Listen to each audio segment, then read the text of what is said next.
Welcome and greetings, traveler, to tonight's episode of Death Attack here at NearDark Studios. If you notice anything looks a little different, we spent all day and the last week getting the walls completely mudded, and we have also painted.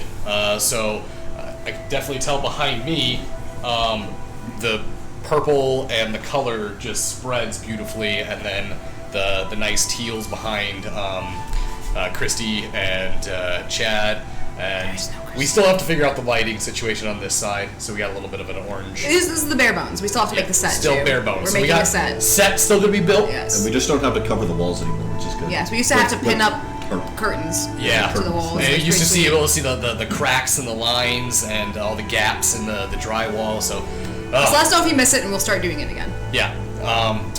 But tonight's episode is The Strand of Fate, episode 21. When we last left off, our strangers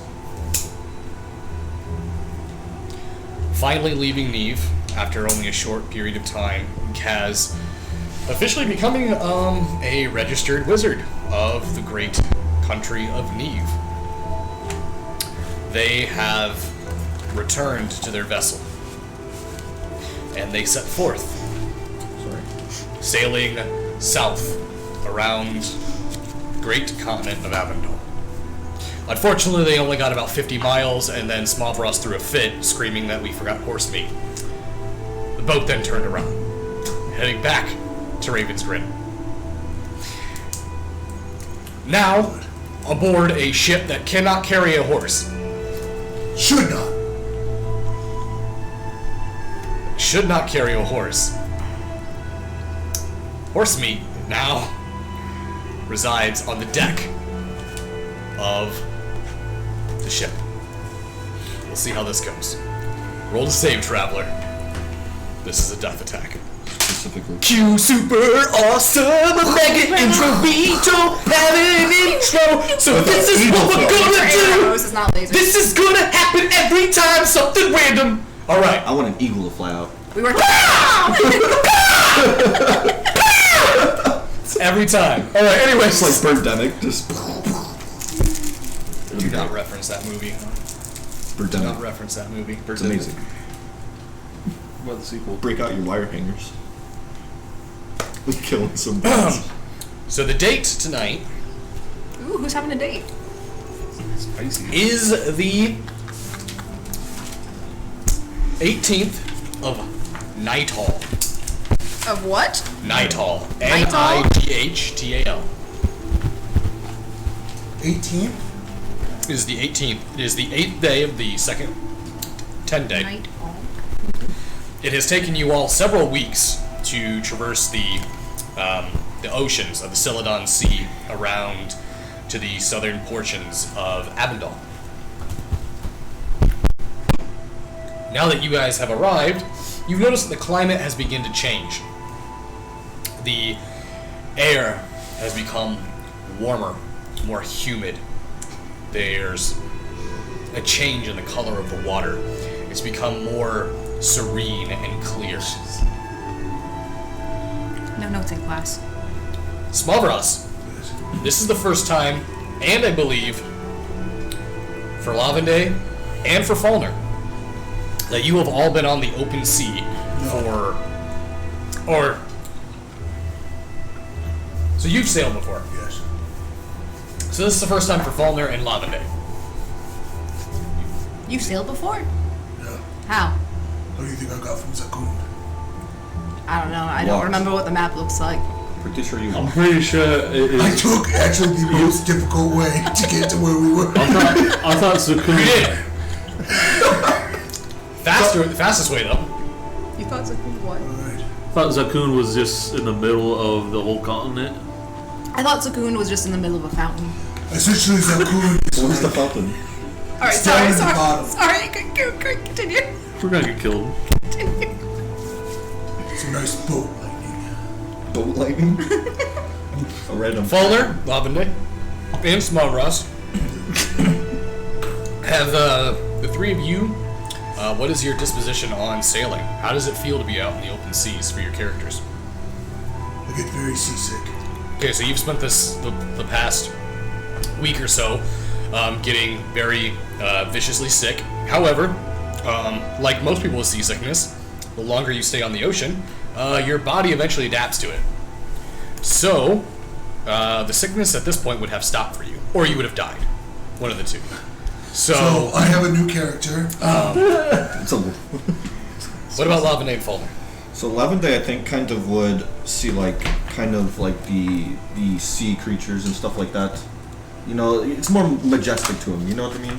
It's not necessarily It's whimsical for him. It's almost whimsical. You know, it's something that's kind of new, but also very calming at the same time. All right, and Falmer? Falmer would see it as very whimsical. It's like a new experience. All the different colors, and probably would be sick at first. Just keep his eyes on the horizon and get used to it. Well, at this point, you guys haven't even seen islands. It's just been open to sea, which is quite daunting when you've never experienced that before. However, Kaz, Jezebel, Barry, three of you are very familiar with being on open seas for an extended period of time.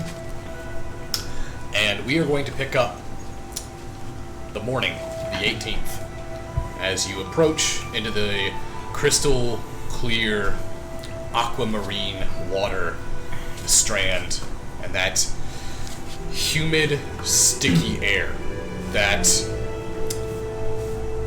is uncomfortable at first. Once you get used to it, it's almost relaxing. And scene. What would everyone like to do for the morning? I would be taking every morning and night going through the book that I got. Very well. I would also be combing through the last verdict of Anand's last verdict. Sorry. I would also be reading my Dunamancy book, so... Alright, so a lot of people have just been spending some time reading so far on the Well, show. I'll do light reading in the morning, but after some light reading, I'm gonna go and make sure the ship's running smoothly. Okay. Who is, how long have we been on the ship? At this point now, it's been almost, it's been a little over 3 weeks, a few more days, and you'll have been on the ship for about a month. Alright, so apart from then reading book, Fauna would be would be like preparing meals for everyone, Okay. like as like a big old meal for everyone. So, Please be good. Every how night. would you be doing that? Well, The rations that you guys have are sea rations. They're not... so pickled things, salted meat, I would assume. Things that last a very long time. Okay. Are you handing us the food then? I would be preparing it by putting seasoning on it. Basically make it taste better. So you're just rubbing seasoning on already pickled food. Very well. Yes. Okay. I damn don't it. eat You anything don't he eat- makes. Because he's just putting more salt on salted beef. Making you thirsty.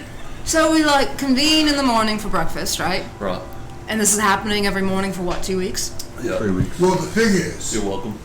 your small bros would not want his skills to diminish.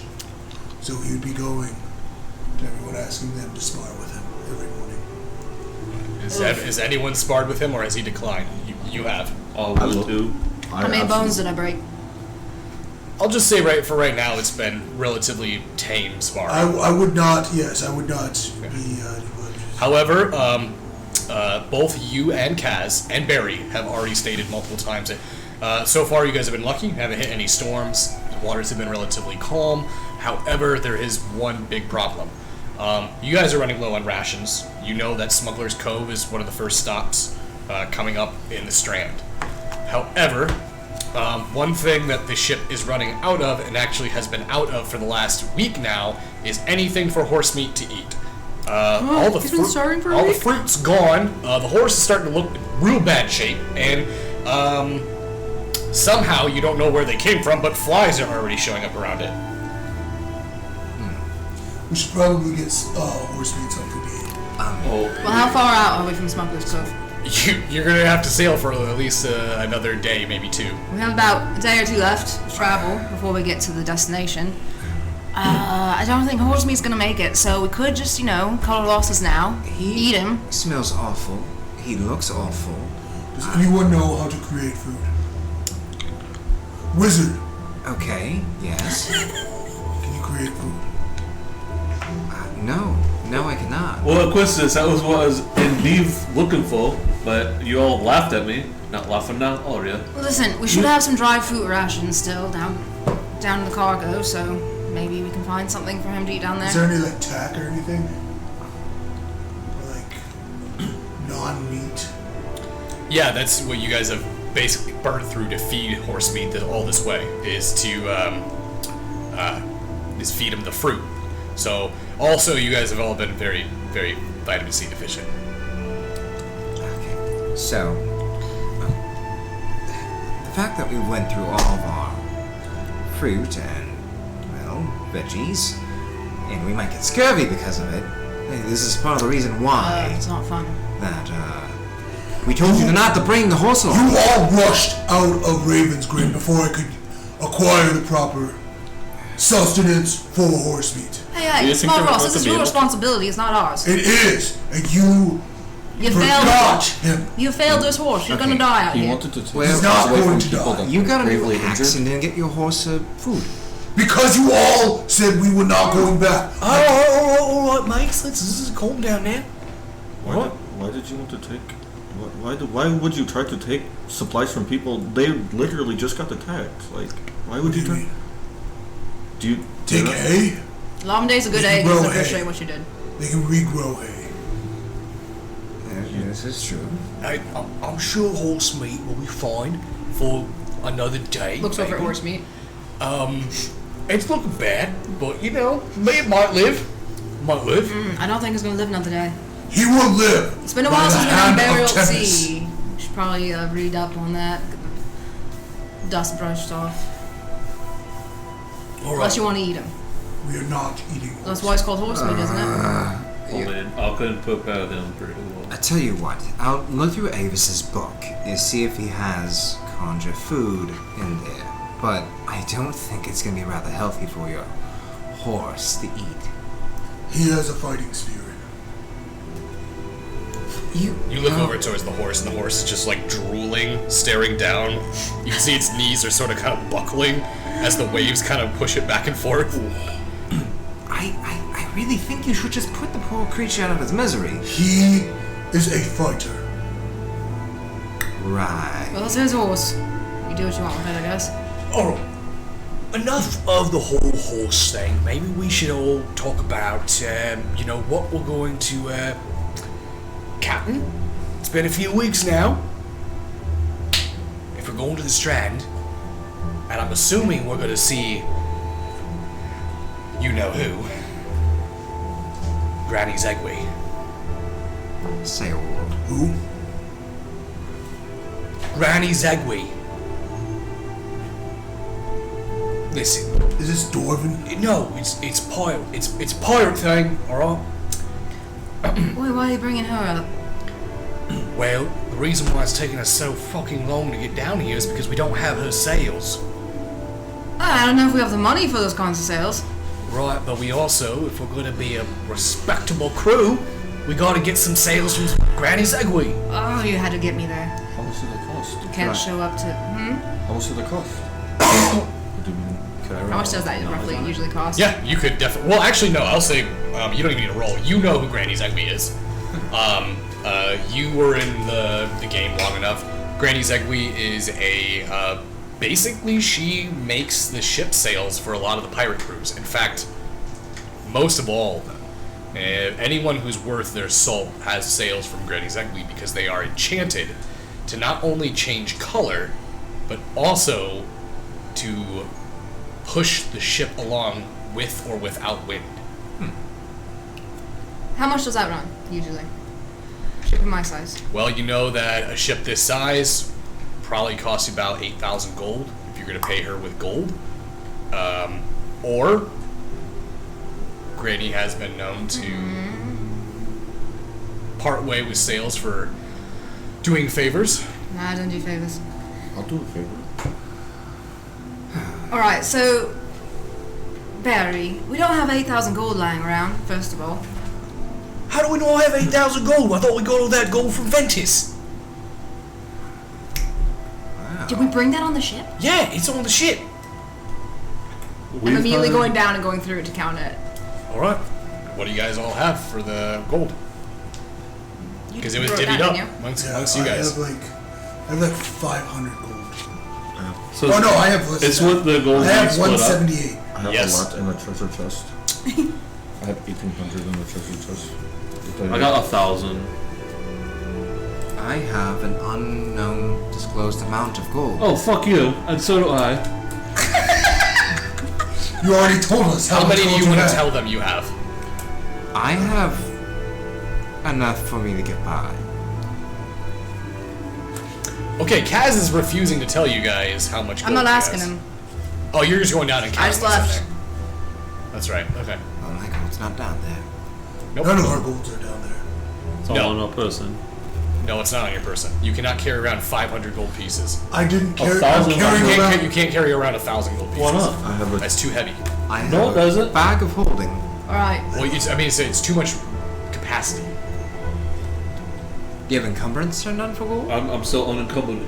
Well, no, it's not about the weight. It's about what you would have to hold size of it? Yeah. Well, I got Well, it's really definitely not big going to be pockets. 8,000 gold.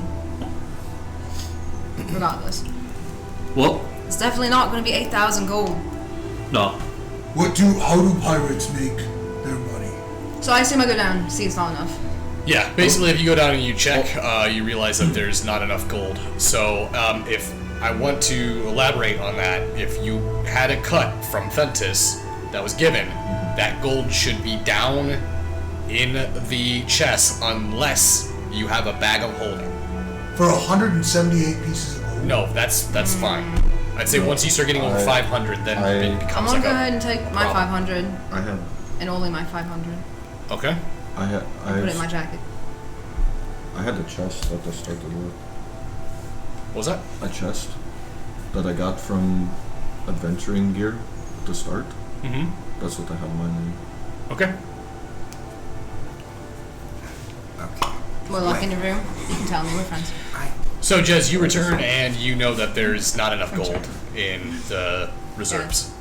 Alright, so Barry, yeah, about that again. There's definitely not enough gold down there. So, Oh, man, we must have really blew through all that. Yes, I believe everybody spent their gold. right. That's how I got horse meat. So, So it is in our best interest to do everything in our power to keep him alive. how much did you pay for the horse? 1,500 gold. Why? Because he's. Who pays for horses? He wanted to use them as food. Are you? That's a really expensive horse. Have you seen horse meat? Yes, he looks like It looks like he will not bear anyone's weight. Do you want to give me a perception check?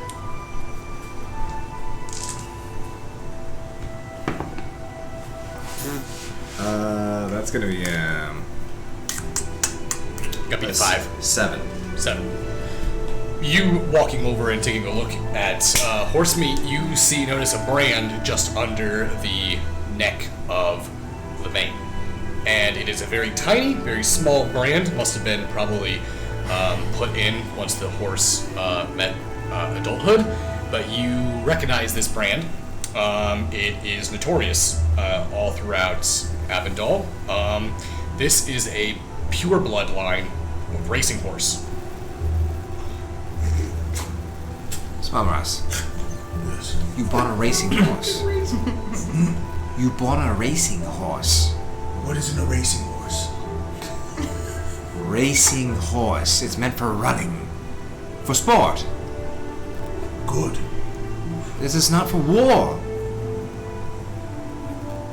Any horse with the proper training is ready for it. Then why'd you buy a racing horse? I Why bought couldn't you buy- a horse big enough to handle me. Okay, alright. Anyways, so you spent 1,500 gold on a horse. Yes. I'm sure everybody else spent their gold on other pointless things they shouldn't. Anyways, why don't we just do a favor for Granny? Why don't we take the sails? What? Why don't we take the sails? You were saying I was dumb for not taking the horse. Why do we not take the sails? I didn't tell you to steal the horse. I just asked you how much you paid for it. That was Jezebel. Jezebel said, Jezebel, I'm not there. shall we? I would probably be on my way up about now. Wait, no, I am there. Yeah, you're there. Sorry, I'm excited. There's a thunderstorm outside. That's what that meant. Oh. Just so everyone knows, watching this from across the table, Jade is doing. You were asking with your face why I was taking the shutter Yeah, thing out I the window. assumed that meant bombs. I thought basically it was like bombs were dropping. So, okay. Okay. Why don't we just do a favor for the Granny? Is it a sexual favor? So, Wait, historically, What the fuck? I would assume I've never dealt with him myself. I've only heard stories. No, but Shiv's sales were. Yeah. So what did he have to do? Assuming he told me. Yeah, actually, you were with Shiv when he did this. When you started sailing with Shiv, he was basically an up-and-comer. And within a few very short months, it was strange. He progressed very quickly around the Strand. And when you were with him, when he finally did get the sails, you guys were able to pay for them, hands down, with the amount of ships you guys were hitting. Alright, so historically, what kind of favors did she ask for? Would I know that? Typically, she usually asks for certain items or regions that she uses in her craft. There is supposedly a particular island where she gets her material from, where she gets her the reagents to make the threading. Apparently, it's a secret location, and only she knows where it's at. However, many people have claimed that they know, but they dare not speak of the location. We could do a bounty also. Alright. Normally, I would not do any favors. This is a special case. I definitely need these sales. It is very important. Well, I mean, it's more of a job than a favor. We're getting paid. Assuming. Well, yeah. And like, what exactly would she ask us to do? Typically, she asks people to collect things for her, type of thing. So it could take more time, but that time could be made up for with the sales. So it kind of evens out, Oh, yeah. potentially. So let's do that. Doesn't sound like a problem. Well, I mean, there's also another reason why we want those sales too. I want to speak for the captain, if I do have permission. Alright. I'm assuming that captain is going to have us start, doing what pirates do. And if we're going to be out there pirating, then we're going to need sails, and we're going to need a logo and a name. I'm sure you've probably been thinking a lot about it, Captain. I thought we were the strangers. It's been difficult. No, we're not going with that. It has to strike fear in the hearts of our enemies. We have to drop those sails and they just know to come in. We'll go back to our original name, the Five Finger Death Punch. That's pretty frightening. I will throw you overboard. Alright, don't do that. That was horrible.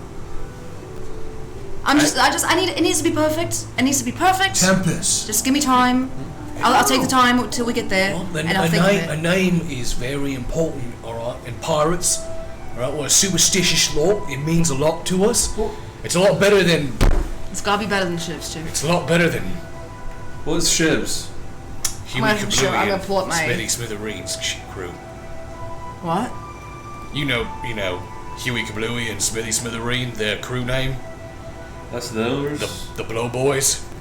The Blood Boys. Yeah. Yeah, I think they were like really drunk when they did that though. I think so. Sounds pretty like a drunk. rather fun crew. So that's Shivs? No, God. Alright. I'm gonna pull up my sleeve and show them my brand. What's this And say? it's like a noose in a knife. I believe. The Yes, so knife it's is- basically a dagger that is piercing through the loophole of a noose, and the the neck or the rope twirls up the handle of the blade. What's the name of the Well, I always thought that was strange because it has no bones in it, but they're called the Dead Bone Crew. Alright, let's call ourselves the Deader Bones. The Alive Bones. I regret telling you anything. Let's call ourselves the Dead Bone Killers. There we go. No, I don't really want to workshop this. This could be probably something I do on my own. So. Okay, well, can maybe you and Barry teach us, like, I don't know, I want to fit in, a new You wanna fit in? predicament. I want to learn what's pirate lingo and stuff like that. Oh, Captain, if you want me, I can do it, or you can tell him. What exactly are you trying to convey with your pirate lingo? I just want, like, say we board a ship, I don't want to look like I'm a tourist. I want to be like, this is a part of the crew, well, I better listen to him. I'm gonna look up at down in his outfit. Well, they're already gonna assume that you're not a pirate, so. What? What's wrong with me outfit? You should be confident. It's not your outfit. It's more of a... That's the outfit too. You guys. What's wrong with the outfit? I mean, no, that's not true. I mean, there's Oh wait. Well, there's Rug's crew. Well, Yeah, the old goblins. do they even count? I'm not talking about his stature. I'm talking about his clothes. Alright. What's wrong with me clothes? It's a little flashy. It's Not pirate flashy. It's There's a not difference. pirate flashy. It's bog flashy. There's a difference. Like, look how Kaz looks. Yes. Alright? Kaz looks like he's dressed besides for the heels. I don't know how you stand on deck in those heels. Very, very impressive. carefully. Look, I've raided a pirate ship myself. Go on. In the heels or without the heels? No, I was completely naked. Oh yeah, I've heard that one. Yeah. So we can just do this naked. Was that better for you? Oh, wait a minute. Does this involve you greasing yourself up? Yes. I've heard this story. Yeah, that's going around. Everyone. Wow, you have a Actually, I'm gonna point. Does he reputation. still have the? Thank you. Does he still have the? He still has I'm a gonna flag. point the flag he's wearing. Oh, okay. Right there, Barry. Look. Check that out. Well, shit. All right, so we at least we have someone else on board that knows what at least. I'm sure they'll learn. They'll learn, and if they don't, they die. That's basically how it goes. The average pirate has about 2 years life I'm expectancy. confused here, Fauna. Are you trying to impress the people we are raiding? Because this is what it sounds like. I want to start stories of my own. When you go on board and you attack them and tie them up and take the gold, Yeah. Or kill them. that's going to send a message. Right. But Yeah. I want them to be like, remember that really good looking pirate on that one group? Oh, Fauna, this is awkward. You kill most of them usually, so they probably won't be. We do very- kill them. Alright, I mean, Are you okay with that? I mean, you can leave them. if they attack me, I feel like the most thing to do is just I feel that's fucking fuck them up, you know? that's rather harsh. Well, is that not what you did? No, I mean, Oh. Is it the pirate That's have to even just more. take what's So- yours? so you just killed merchants? Usually. What kind of crew was she running? Is that not the pirate we thing just to do? we just hit anyone who was looked like they had a heavy load. I mean, think about it. It's merciful. I mean, you're stealing all their goods, their supplies, and they're going to be stuck there. Usually, we crash the ship too. The ship goes down. So if you don't kill them, it's a slow, miserable death. Well, I mean, I know plenty of captains out Sorry, there that that- don't kill civilians. This is a lot to take in. I'm going to be honest. Well, and we could take their provisions, even all their supplies. Can we That's sell the their, point. Can we sell their boat? Are we Can stealing? we Are we sell? stealing a boat? Okay, this is rather it's kind of excessive. I don't think you have to kill every person you run into. I mean, Why you do don't they things bring them the on way the you want to food? do it. I do the way that we've been doing it. We don't gotta go any further than I that. feel like there should be at least a moral middle ground for Can your we just take new the crew, Jezebel. Oh yeah, right. Sorry, I'm getting carried away. We don't have to kill them now. I'm saying in the past that's what we did. Oh, okay. Alright. In the past, that's what we did. Yeah, we And, I don't make any of you uncomfortable or whatever, so you can do what you're comfortable with, and I'll do what I'm comfortable with. How's that sound? What?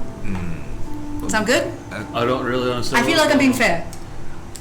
It is fair, but it's just going to cause chaos because, let's say, Smarvros is comfortable with taking his battle axe and splitting by everybody in half. And I'm more comfortable sneaking in the middle of the night and tying everybody up. And as I'm in the middle of tying somebody up, he comes along and splits me in half on accident because he's bloodlust crazy. So, Well, here's what we're gonna do, alright? You're interested in the pirate culture, obviously, so this is your first lesson. Usually, things are settled on a vote. It's not one man says all. So, we'll settle this on a vote. okay. It's true. Pirates are actually very democratic. Really? Oh, Okay. yeah. Okay. Well, it's more of a guideline, but yeah. Alright, so, all in favor to. How should we word this? It's not kill anyone, that's too end all be all. There's not, you gotta leave wiggle room. I got an idea, Captain. Yes, We ma'am. only kill them if they try killing us when we raid them. If they give up. Alright, that's fair, that's fair. Alright. There is no way to do a raid without killing someone. You've never been on the seas. I like that, Barry. That's I do like that Can't too. they ask Alright. people to join us too? Alright. Isn't that I'm the all thing for that that. That is also an option. Shiv did that in the past. That's Other true. pirate lords That's do true. that. That's true. Because I mean, there's that with this. I'm kind of just listening. Sorry, I'm getting I feel carried like away. that's It's a been a good idea. while. I got a lot of anger in me right now. I'm just ready to go. So, all right, fine. We're not vote. So, all in favor to only kill them if they attack you. I can agree Well, with that's that. fine. I completely. on That's, yes. Oh, and we also got to talk about the sails. Alright, so all of you, what type of flags do pirates Wait, Barry. Do we agree? This is small Ross. You're very quiet. I do not care what we do as long as we do it. Or don't do it. That's the point of the vote. Are you alright, mate? You don't care what we do as long as we do it. He's So, like, probably rather upset his horse is dying actively in front of us. Are you He's not dying. Still Can I, worried about can I, what's can I go like clean him up if he's drooling all over himself? Yeah, you could. I want to go do Druids. that. I've been staring at them like. Lavende moves over, and you guys notice that Lavende begins tending to the horse. And you can definitely see the sincere and genuine pain and love in its eyes as it stares at you. No, you're not supposed to be here, buddy. It generally looks terrified to be in the water. All right. So, do you all know about pirate flags, though? Like the colors? What color are pirate flags? well, I don't fucking know. That's what I'm asking about All right. pirates. So everyone thinks that pirate flags are black, which is yes, that is true. Only when you put them up. But We want to put 'em- the ones you really gotta be worried about are the red flags. Red flags means Scary? no survivors. So if you see red sails, they ain't fucking about. I was kind of hoping to go for red, but we just voted that out, so. What if we do go for red and nobody messes with us? Well, no, just no. It's a pirate code. If we fly red sails, we kill everyone. It's a guideline. It's gone now. Alright. But the other thing, too, is that'll be nice about the color changing is if you're approaching a merchant or something, you don't have the black flag up right away. You kind of wait till it's too late and then you hoist it. But in this case, if we manage to get these sails, we just change the color like that. Like that. Like blink in the eye. Is that your job to change the flag? And No. whoever would ever be leading the sail. Okay. So, we agreed on our terms as far as just killing random people, and we're going to get the sails. We're gonna do a favor for Granny. Are you keeping like a list or something? Sounds like you have a checklist. And Captain is going to come up with a logo and a name for the group, Yeah. for the crew. I'm gonna have to have that over a drink and figure it out. Well, I mean, if we don't go with the favor, I do have an alternative we could do. Alternatives. Yes, I have a ticket to bring us, well, below the ocean with the help of some dwarves. And apparently they've found something down there. I'm not entirely too sure what it is, but maybe we could find loot or treasure. Wait, I think I've heard of that. It's a venture company. The name escapes me though. I pull out the voucher? Voucher. If you look at the voucher, it doesn't have a name associated to it. It just seems to have a reference number and then a verification checklist. So. Yeah, they're a mining expedition company. I can't quite remember where they're. Dwarves, I think, right? Yes. I can't. Oh, and then there's also Jethro, right? Jethro. Hello, Jethro. Jethro's got that thing that he said he was he wanted to cut us in on.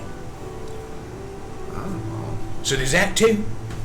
We got options. We got options, lads. Options for jobs. Yeah, what do you say the share would be anyway? I don't think he told me. I just agreed to it. What? I don't know. I'm sorry, talking to myself. Kind of interesting to go underwater, right? That'd be kind of neat, I think. Yeah, it's, Would you be interested in that somewhere else? I don't know how to swim. Yeah, that could be problematic. Well, I don't. Well, if it's underwater, all you have to do is sink.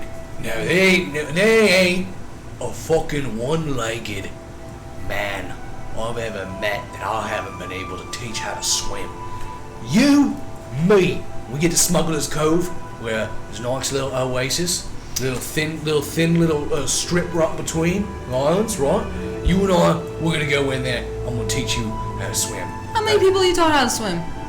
At least 5. At least 5. At least 5. I've never seen a one. And one of them actually had one leg. You know what? I don't believe you.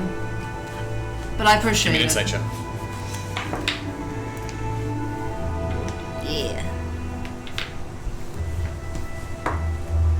11. Is 14. 14. He seems adamant about it, but it doesn't mean that you believe him. Just he seems adamant. All right, Baron. So what do you say to that, Small Ross? Think about it, all right? You're entrenched in battle, right? Okay, you fighting someone else. Fist to blade, blade to fist, right? My blade would cut through the fist. Right. Okay. It's got a point. So you blade to blade. You duking it out, right? Yes. Right. You get ready to fight him, and then you get in the upper hand. You're moving in, gonna strike that killing blow, and then you see him. He turns, he flees, he runs into the water, begins swimming away. You can't chase, Yes. but I teach you to swim. You swim after him. I've mastered my mobility on ground. And to learn mobility in water would take away what I've learned to find on land. Or make Yeah, you, yeah, or make yeah, you yeah. better. I would rather focus on land. Because yes, he may get away in the water, but his friend is now in between the water and me. I'm between him and his friend in the water. And I can cut down his friend. I was hoping that analogy would work. Seems it did. Oh, okay. Oh, how about this? Oh, how fast can you I don't run? know. Just make sure the horse doesn't die. I'm like, Very not right fast. now. All right. Now imagine how fast can you run waist deep in water? I would not go in the water. But how fast could you run if you were waist deep in the water? I wouldn't. Well, I feel like if you put it a little bit simpler here, Barry, if you don't learn to swim, you're probably gonna die because we're gonna be on a ship for a long amount of time. So the likelihood of us hitting some rough waters and you falling off is pretty high. It's happened quite a few times to me. So you're gonna die. Captain's got good. I will tie myself to the ship. I'm alright with that. I'm alright with that. No, no. Barry, I'm alright with that. Vote. Are we alright with that? Is horse meat like standing up? Yeah, shaking, Fine. and tied to the mast. Can I try to like make it like lay down so that it's not like wobbly? It doesn't want to. doesn't- It wants to keep its legs like straight. Terrified of the water. Can I use animal handling to try to? Try to calm it down. Yeah. Absolutely. Give me a success of 10 or more. I got the natural 20. Okay. 20. With just a simple touch, you place your hand on the mane of horse meat, and it, like on command, kneels down and lays not like a dog, but as it's uncomfortable for horses to lay on the ground, but did happen to kneel down to a point where it is stable. It does seem like its breathing has slowed. It seems to be more. I'm gonna sit down with it Okay. while we're in here, kind of like rubbing its mane, you know. I saw lightning earlier. All right. So, is there anything else anyone wants to do? No, I think we're just gonna keep bickering. Well, after they get done talking about swimming, I'll just make my way off and start going It's like- over Arisian's list and reading about Dunamancy. Very well. Okay. Give me a insight check, please, Cass. Okay.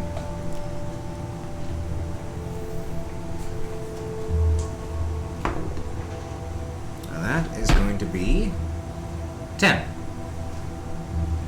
10. Alright. You read it, don't seem to notice anything different. You spend hours beginning to just study and read away.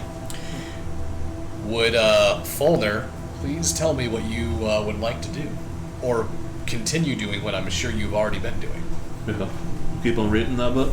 You gonna read? Also, probably every once in a while, try to do his routine of throwing some heavy objects. You absolutely will not do that on my ship. If I hear that, If I do it, Absolutely so not. I'll have to do it at least once for her to tell me to stop. Okay, so I want you to throw a cannonball through the ship.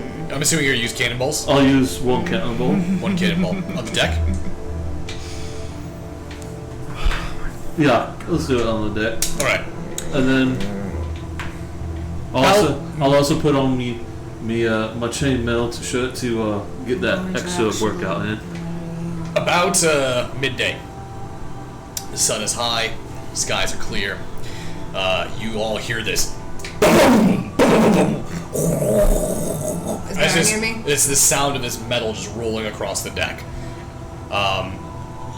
It sounds exactly what you think. It sounds like a cannonball dropping on deck. Sounds like someone just dropped a cannonball and it's rolling. You hear it kind of thud up against a wall, and very shortly after you hear a and it begins What to in the roll hell again. is that? Kaz, you hear this from down below in your room. You hear this ball just rolling across. I'm immediately going. You get out. Yes. I'm just reading my Lavender, Another day in paradise.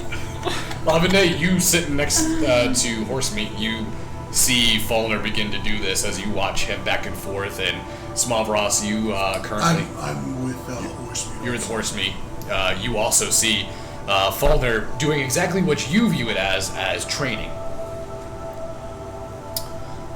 Jez, you burst out of that captain's room.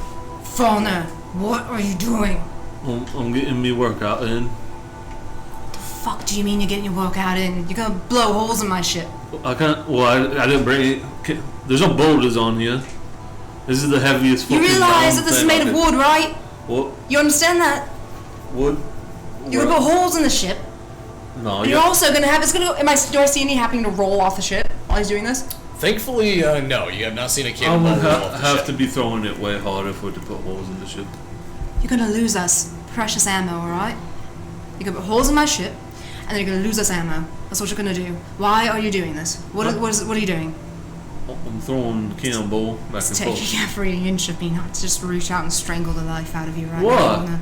I want to so Don't you bad. want me up to snuff in me physical activities? Put the fucking cannonball down right now. I swear to God. Drop it. He drops it, and it rolls. I said put it down, not drop it. You see the cannonball go right between one of the side ports, and you hear a splash. Okay, that was the only one I lost. You realize we need those, right? You realize that? Where at? I'm gonna go try to pick them up. I'll grab by his jacket. You are not touching I'm gonna me. try and pick Are him you up. gonna grab him or pick him up? I'm gonna try and pick him up. Okay, if you're Not trying alone, to pick him then. up, go ahead and give me a. I'll have it be an athletics check, and then a versus in athletics.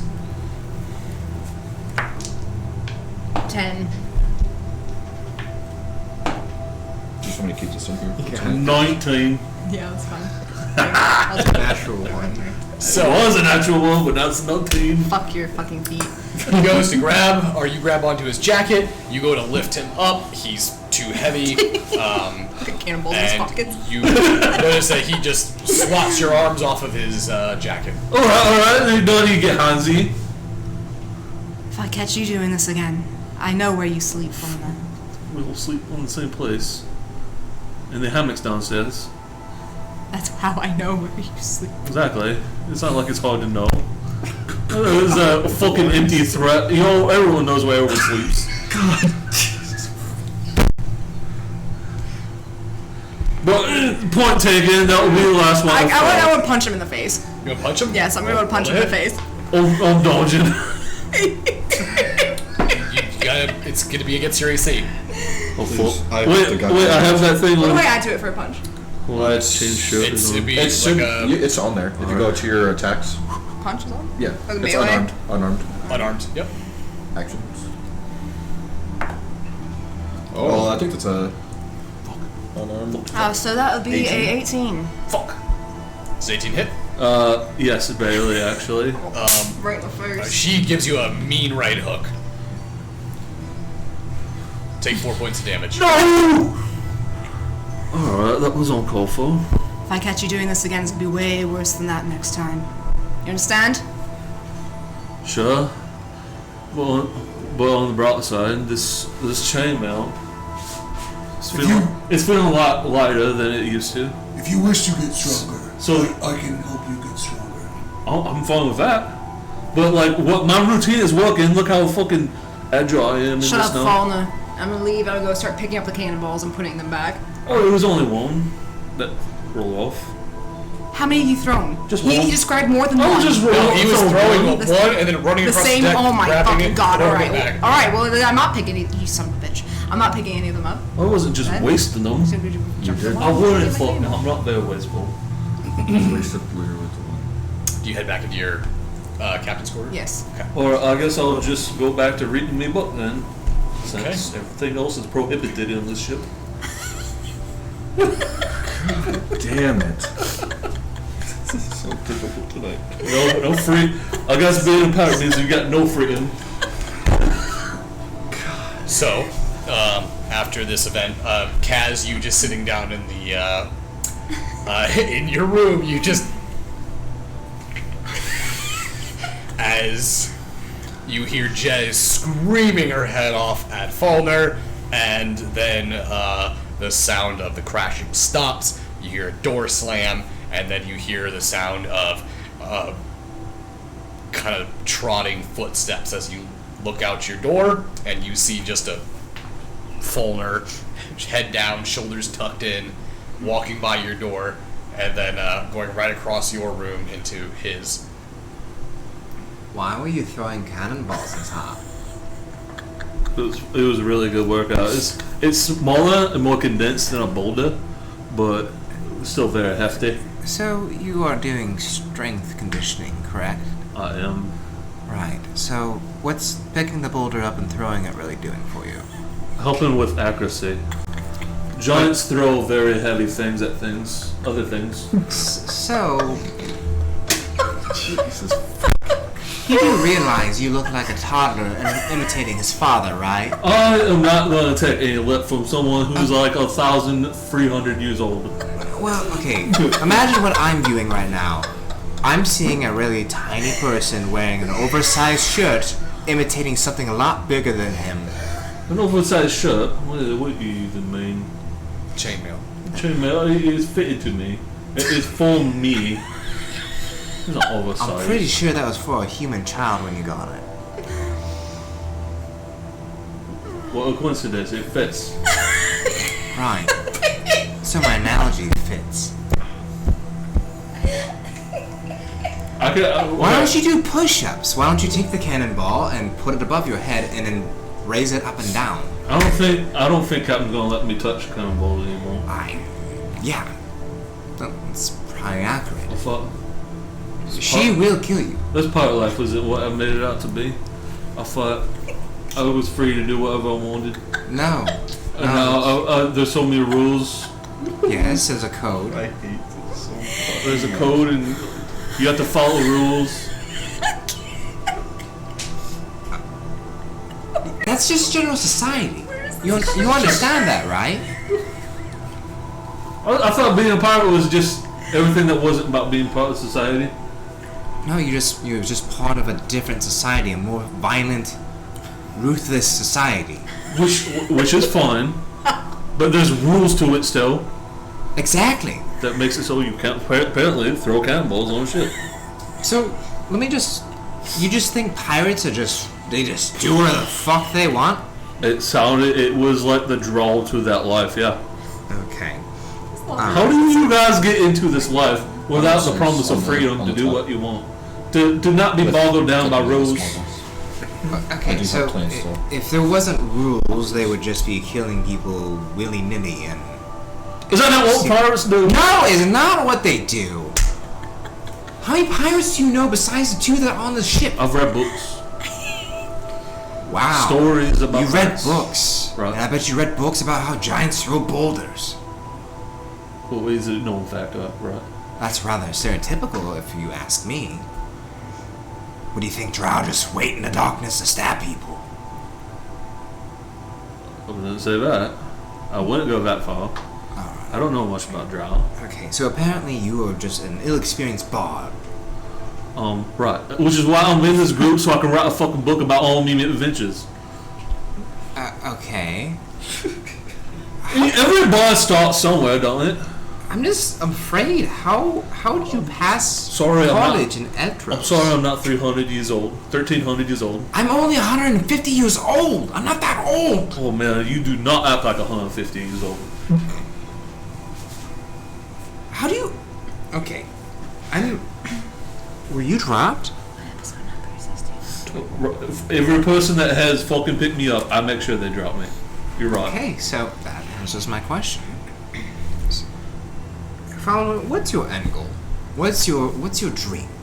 What does Fowler want at the end of your years? If you're on writing your last story, what is the sentence that is right at the very end of it?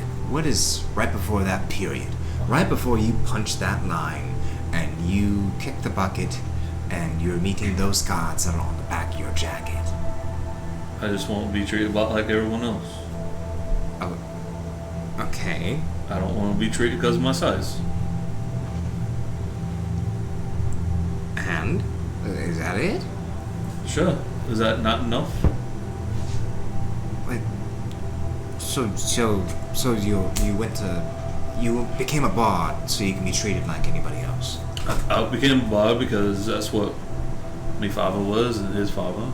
Okay. And they gave up on it. They gave up on it. Why? I don't know. Just couldn't fucking take it, maybe. My father especially. He can't, so just settled down. You settled down. Right. Had you? It's not my intention to settle down. Oh. So you don't have any intention to settle down at all? No. You don't want kids? No. You don't want to get married? No. Oh. It's not life for me. So you think the pirate's life is life for you? Well, I'm trying it out. So far, all these fucking rules are kind of putting down on it. So you are ashamed of your height, and you... I'm not ashamed. We don't know. Well, that's what I just don't want to be treated differently because I am shorter than everyone else. I can respect that. But then you respect that, then you fucking just throw that in my face every chance you get. It's a joke, Fauna. Take it. I mean, sure. Yes. You sure? Even though I crack jokes about your size and how you are a child, you do act like a child. Maybe to you, who's very old. You keep going back to that. I'm just saying, like, I'm clearly not as experienced as you, right? Like you've lived way longer than I. You've already done maybe all the things I wanted to do. Okay. And maybe this is just my perspective. Maybe you're just like, I don't know, annoyed that I'm experiencing them for the first time. I guess. Well, Fauna, I tell you what. I don't disrespect you for your size. So anytime any of you pick me up, I swear to fucking God, on me gods. I don't want to pick you up. I'm just saying that's one of the things that really fucking gets me. Fauna, I've been inside of you. I don't want to pick you up. Oh, he was the top. Oh man. Right. I haven't forgotten. I'm not sure you haven't. Between you and fucking Jezebel, you've been eating up all the fucking good catches at every tavern we go to.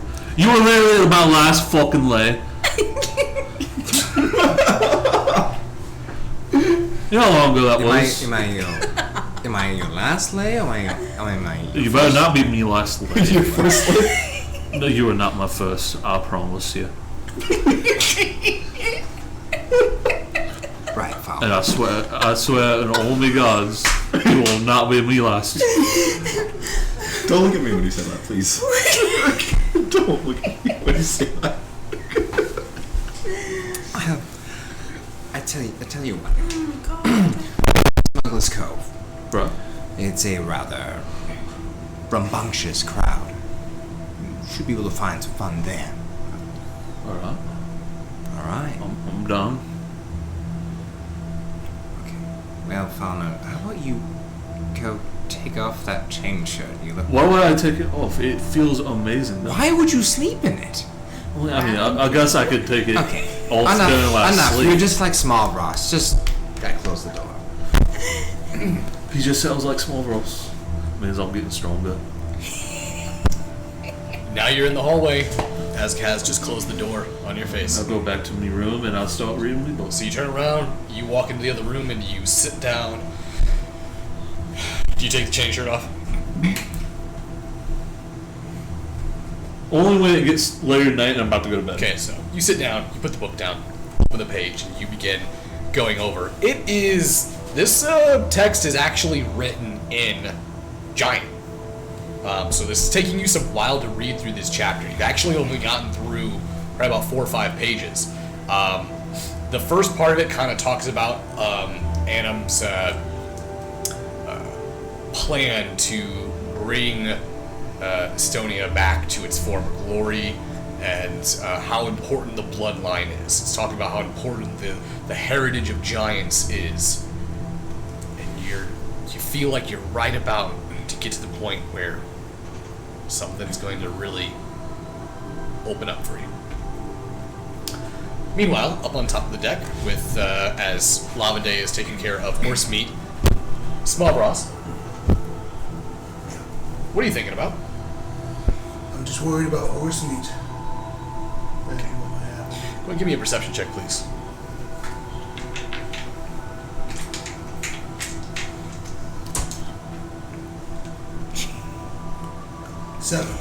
Seven. As you're sitting there looking at horse meat, wondering if he's going to make it or not, you begin to look up and stare at the sky. You see the vast blue. You start to look at the clouds that are beginning to roll in. They're white, beautiful. They are those type of clouds that have a lot of definition to them. The shadows are really making the clouds pop with the sunlight. And you turn your head and you notice the clouds begin to form a shape. You see is a shield pattern being surrounded by this blaze of fire. And a sword beginning to cut through. And as the ship moves and the waves rock and the clouds begin to warp and change, you see a hand grip that sword. It's almost like watching the scenery begin to melt. The cloud begins to flatten, begins to stretch out. This is all happening over the span of several minutes. You see that hand begin to shrink until it becomes a figure, a form, a humanoid shape tearing through this vast, open battlefield, laying waste to all that stand against it. Gives you this sense of empowerment. This feeling that Tempest is showing you this. Then your eyes, they narrow as you begin to become immersed in this panoramic change of scenery. The clouds begin to warp again. It seems as though that view is getting smaller and smaller and smaller as it's being engulfed by two large jaws. And as the jaws begin to close, you see these clouds begin to form tusks as they splinter out and they pull and turn. You see the outline of a nose, and you see the tusks giving a grimace. Two eyes. Not two. One. You see that the eye appears to be blown out, or the clouds are showing an extreme form of damage, absence. Now you have this sense, this feeling that Grumsh is gazing upon you in this ship, and the cloud begins to grow so large that the face almost feels like it is looming over the ship, and you feel the cold darkness as the shadow casts over the sea. And you have this overwhelming sense of judgment sink into your stomach. Lavender, you notice something seems off about Small Ross. He almost looks like he can't even look up anymore. It seems like he's keeping his head down. Small Ross? Small Ross, Yeah, are you okay? yeah, I'm fine. I need to go talk to Jezebel. Do you want to watch horse meat? Yeah, Are you okay to do that? Yeah. Just go ahead and sit with horse meat, okay? I'm gonna stand up and start walking to the door that she went into. Okay. Is there anything you want to do? Just sit there and contemplate.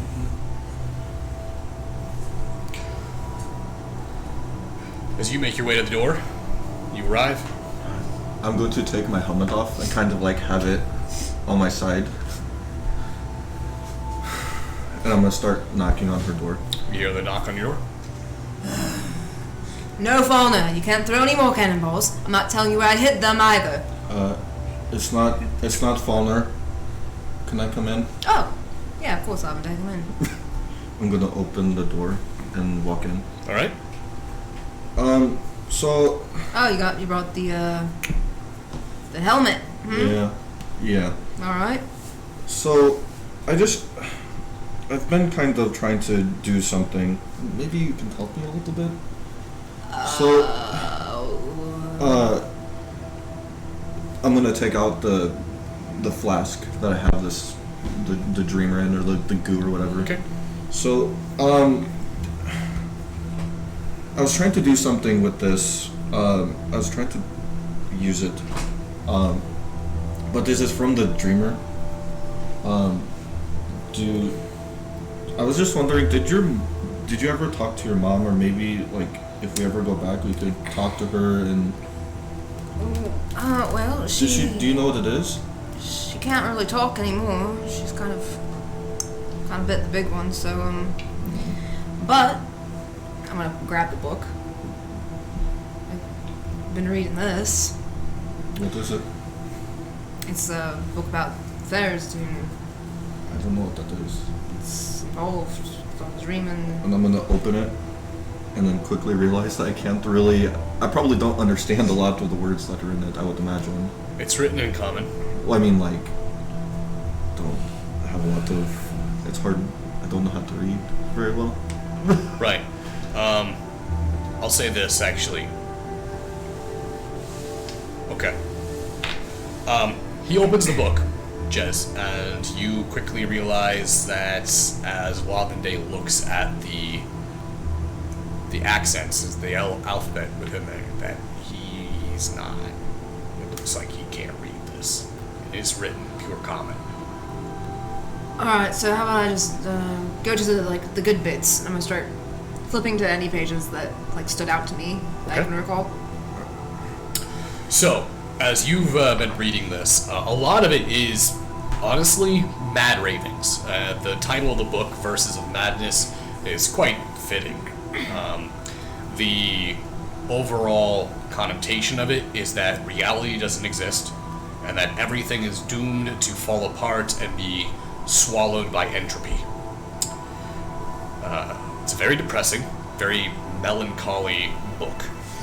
However, the parts that you have been finding interesting is that there is parts of this book where it talks about Tharizdun was so powerful and so dangerous that he was put to sleep by the other gods. Trapped within his own mind. They made Tharizdun believe that he had destroyed everything and that he had brought the universe into pure entropy. It talks about his believers, his worshippers. They pray to him. They worship him, trying to get him to feel their pull, to wake him, to make him realize that he is in a dream. For once he awakes, he will bring that dream to our reality. When I took this after our fight, because I thought, your mom said that it was called The Dreamer. I've been trying to. I haven't been able to dream since I've been back. And I was kind of hoping that maybe with a name like The Dreamer, it will help me dream again. Well, But because yeah, going through this book, it seemed like they only call him that because he's kind of stuck in a dream right now, from what I can gather. So not sure he really has anything to do with dreams. He might have some stuff to do with nightmares, maybe. I don't know about all that, but it sounds like a little trip to the other side may have affected your ability to dream or something. I don't know. So what should I do with this? What should I do wouldn't with- keep it. I don't know if it'd be really good to throw it over the ship. Well, Maybe I should just keep it for a little bit. maybe someone in the Strand would want it. Make up a little sales pitch for it, get something out of it. I could do that, I think. Give that a try. So, what is this book all like? Why do you have it? Yeah, I got it in my mom's room. Oh, Figured maybe there'd be some answers in there. maybe. But thank you for trying to help. I didn't know if maybe she had said anything at any point. Involving That's you. No, about the dreamer. What it means and what it does. you know? Yeah, I don't think that's the answer's going to be with the dreamer for you. I think the answer's for you could be somewhere else. Do you think that we can do anything with this at all? You can try to sell it. Besides maybe sell it? No, I would just try to sell it. Okay, I'll try to sell it then. I mean, why throw it overboard when you can get money out of it, potentially, or something out of it? You never know who you're going to run into in the Strand. Never been. Oh, you'll love it. It's a beautiful place. Beautiful people. Great culture. I feel like you're... I don't feel like you're serious. You might, you know. You've seen weirder shit, right? I mean, yeah, I have. Thank you. I hope you find what you're looking for. Yeah, me too. And then I'll walk out. I'm gonna head down. You do not walk out. Oh. You fall through. You were in I- the no bottom clip. of the ocean. No, I know. No, this is not Sea of Thieves all over again. Don't you fucking dare. As you open the door to leave, you pull that door open and you look out onto the deck, and it looks like an island. You can see the water. You can see where this land is. Does it have like a familiar scent? Like, can I smell anything? Smells like fruit. It's intense, almost like if you were to blend a fruit smoothie and inhale it. You open and just view the rays of light beaming into this cabin, and as you turn around, you see the cabin disappear, and you stand upon this island. You watch as palm trees begin to grow, but they don't grow like normal palm trees. Not that Lavende has ever seen one. Yeah. They grow in corkscrews, and they hang over, and you watch as these strange red fruit begin to pop off of them. You can see that the stripe pattern of the palm tree bark begins to move almost constantly, like the bark itself is alive, and you see the sand is a beautiful color of almost like imagine the inside of an oyster shell, just this powdered form of pearlescent white brightness. I'm going to walk forward, kind of. As you walk forward, you see your arm. The grooves highlight, and you feel your hand begin to have a very familiar sensation as an arrow splits out from your skin, but causes no pain. You reach around and you grab the stick that's in your backpack. And as you pull it out,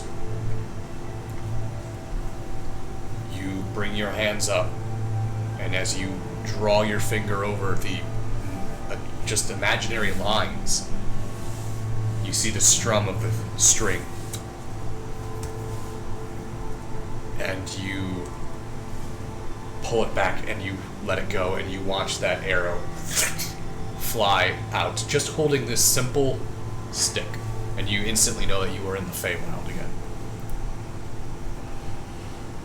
I'm going to look down at the helmet that I have, and I'm just want to kind of.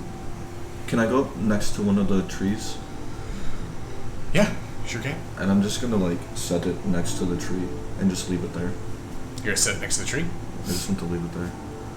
So as you set it next to the tree, you notice that the dark sockets of the skull begin to glow, and they illuminate with this red light. You're not gonna leave me here, are you? I hate this place! You'll grow to love it. No! Don't leave me here! You were more of an offering anyway, this entire time. I will get you for this. I know, eventually.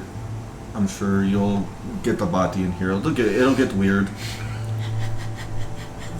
I'm sure it'll get weird for you. It got weird for me sometimes. You know? You see, just up ahead, something catches your eye. You see these two palms begin to split and move, and you see some sort of movement pushing through the wild, tall ferns that have created this almost gateway of vegetation.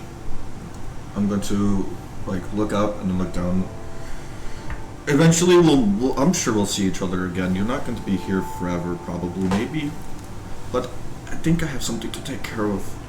And I'm going to start moving towards... And as you start moving towards that movement, you swear you saw a figure move into that vegetation. You can hear the voice of the helmet in the distance be like, "Wait, where are you going? Don't leave! Don't leave! As it begins to fade away, as you start making your way into this vegetation and push. And as you break through this line of tall reeds and weeds, you see the coast of the water. And like an oil slick, the colors begin to whip through the waves. You notice this form begin to bring its head out of the water. It looks to be humanoid. Its head comes up. You see it, as soon as it makes eye contact with you, it turns its body and it raises up. And you see this long carapace, like dragonfly wings. But they have this red and black polka dot design. It's like a ladybug. Mm-hmm. It's bright and it's vibrant, and you instantly feel this calming sensation, this feeling come over. And you hear a voice come from the individual. You're mine! And you wake back up. And you are standing in front of Smavros, and Smavros Lavende has been standing in front of you as you've been contemplating with horse meat, but he's just been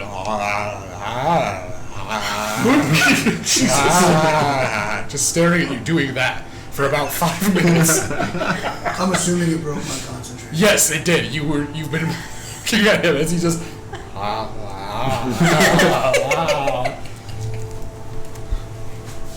and you now come to and you see Smavros in front of you. Sorry, Smavros, what were we talking about? I have no idea. Do I have the helmet still? You do not. Good. How's horse meat? How are you? You know, things happen sometimes. You've been standing in front of me, just grunting. Well, you were kind of doing that to me earlier, so I mean, I think we're even now, right? When was this? You were like just staring off in the distance, like it was really weird. I think I was making those noises. I'm gonna get up You're closer. making fun of me. I'm getting up closer to him. I'm not making fun of you, Smallfrost. You remember what happened in the magic place that I went? Neve? Remember the hole? I talked to you about it. Yeah. Just keeping it between. That kind of happened again just now. Really? Yeah. You went in a hole. No, I think I left. I think I left the captain's room, I think? How long have I been standing here? Probably 8 minutes.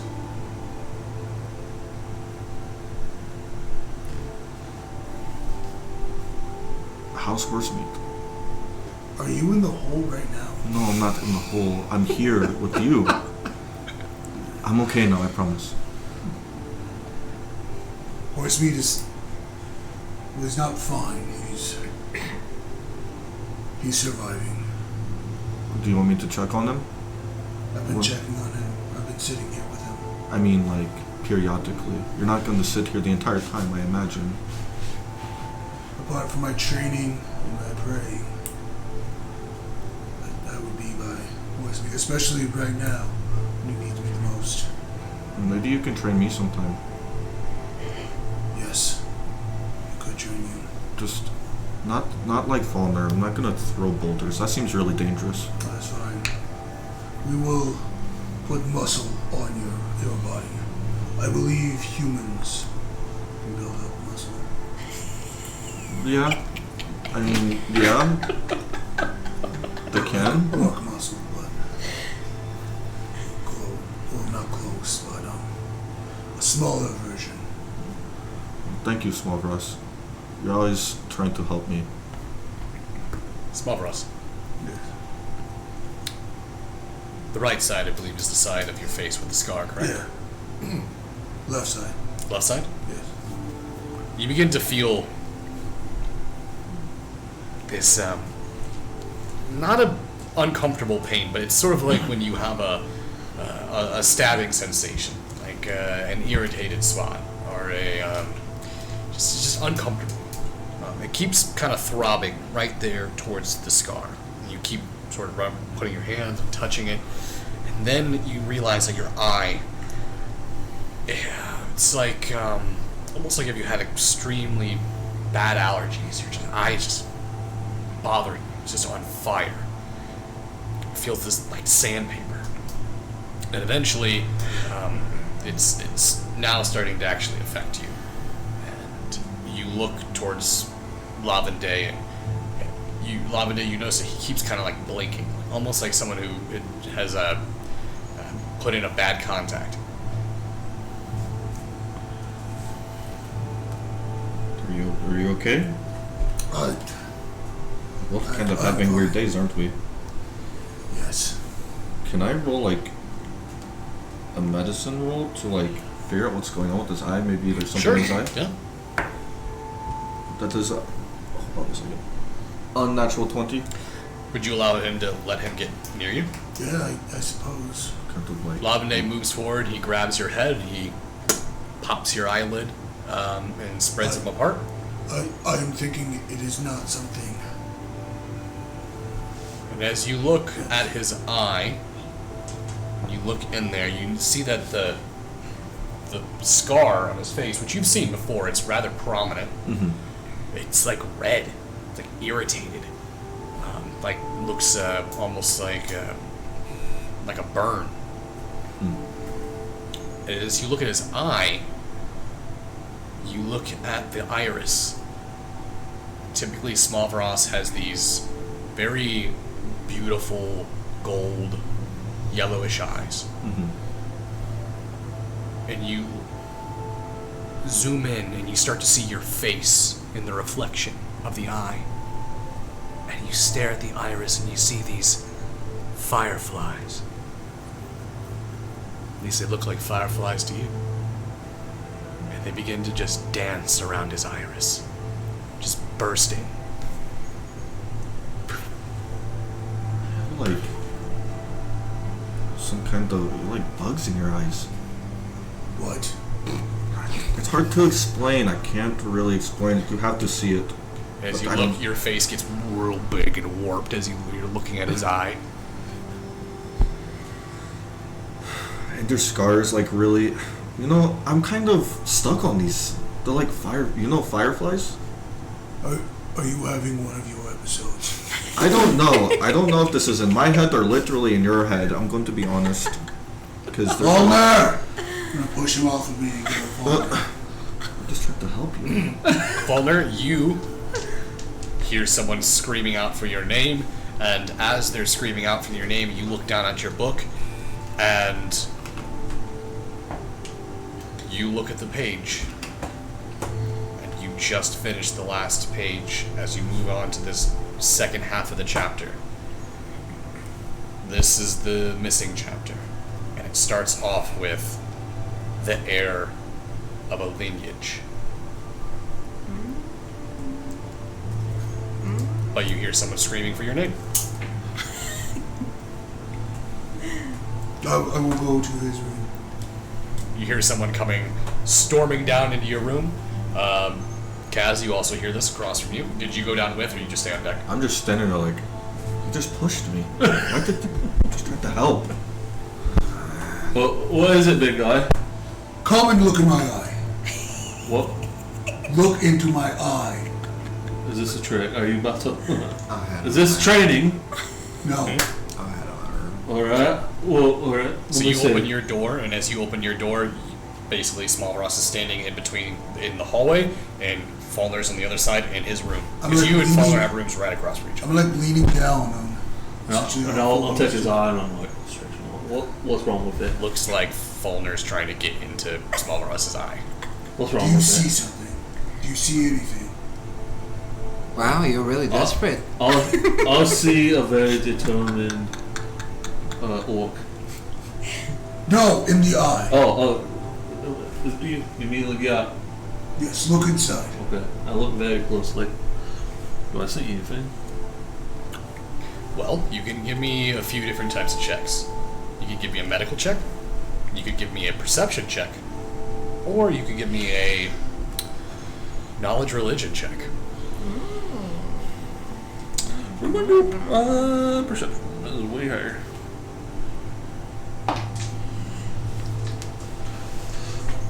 That is a 23. 23 for Yeah. perception. As you look at it, you are staring at the irises, and you move in, and now your face, you see the reflection of your face as you get close to his eye. Smallrus has rather large eyes. His head's much larger than a human's, and very much larger than yours.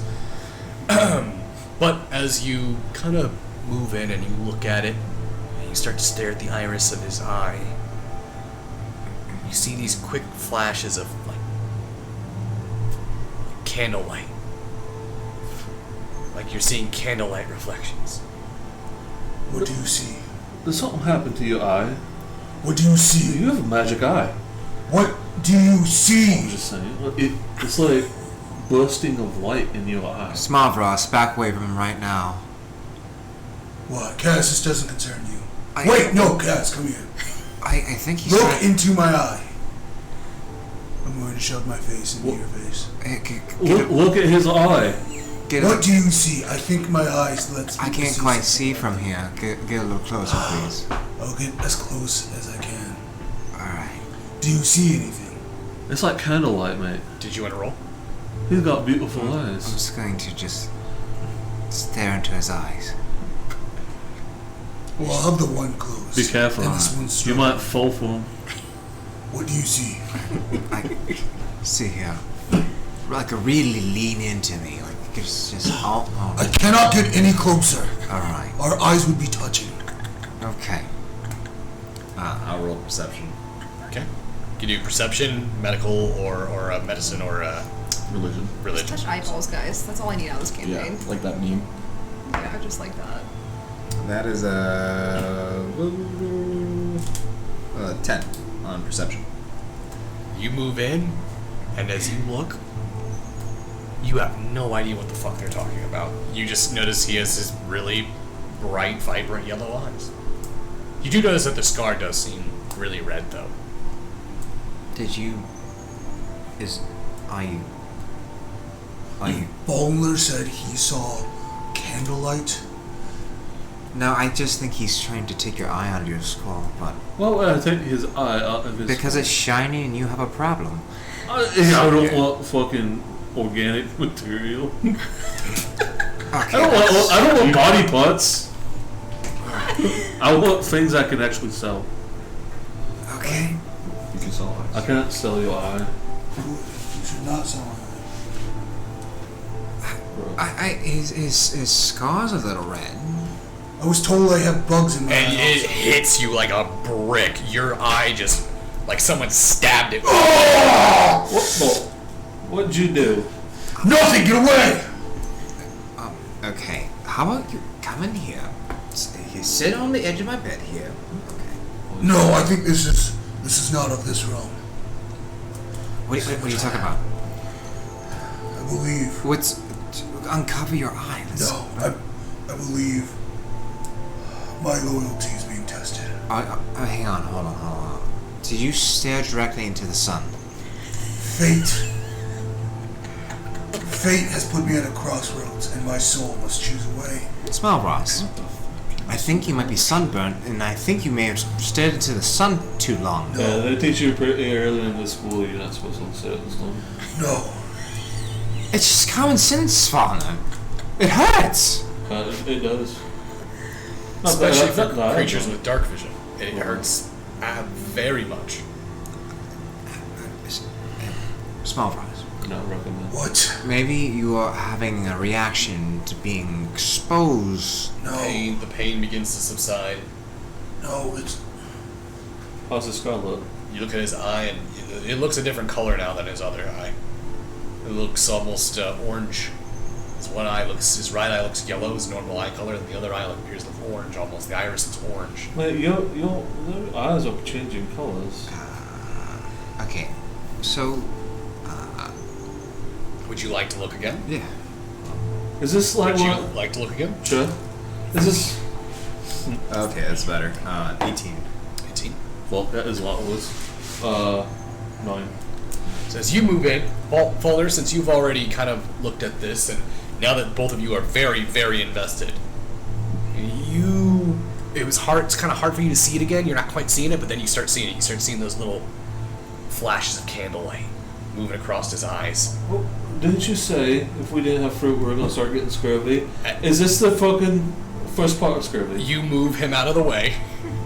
As you get into it and look at his eye, you start to stare, and now you're looking at it, and now you get real close. You see your face get real big and large as you look into his iris, and you stare. God, I'm beautiful. Then something catches your eyes. You see it. And as soon as you see it, your eyes quickly adjust and you look towards the iris as you snap out of your extreme sense of vanity. And you follow, you're looking again for it, and you see it again. It's like someone is casting dancing lights in his eyes. Lavende said he saw bugs. You start to stare at it again. Your eyes are trying to really keen in on it. You start to zoom in.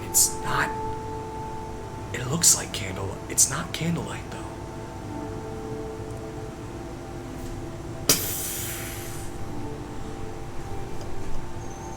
You start to see the spread of them.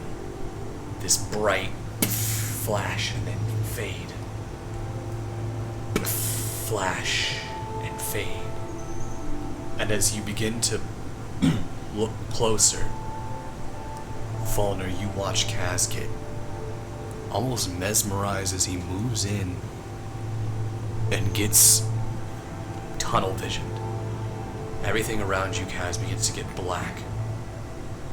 Your vision slowly becomes pinpoint as you look in and you look in and you look in. And then Smavros blinks and it fucked everything up and you lost your concentration. Were you about to kiss him? Were you about to make a move on me? No. Don't flatter yourself, Small Ross. I wouldn't resort to such cheap tactics. Okay, there's something going on with you. How do That's you what I was trying to say. how do you feel? Do you have Magically, I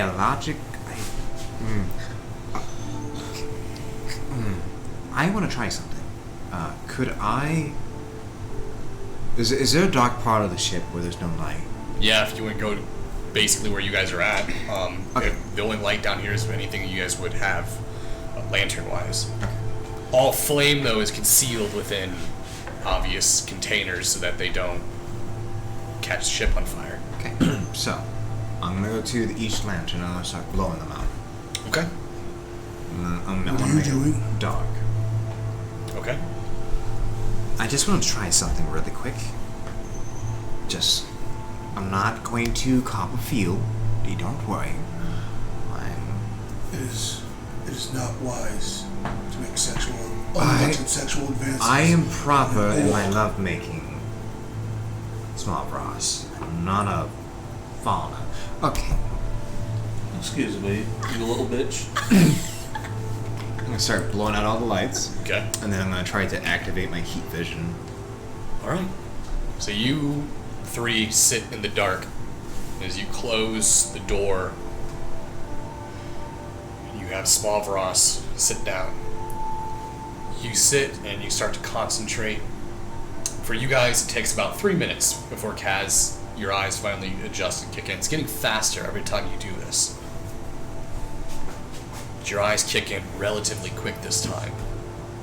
And you immediately take a step back as you look at Smavros' face. His orcs typically run hot. They usually run at a temperature of about 102 is their normal body temp. They're very warm. So his body looks relatively orange, have these hues of orange and sparks of red on his chest. You look at his face, and the left side of his face is hot. It is just this bright point of heat.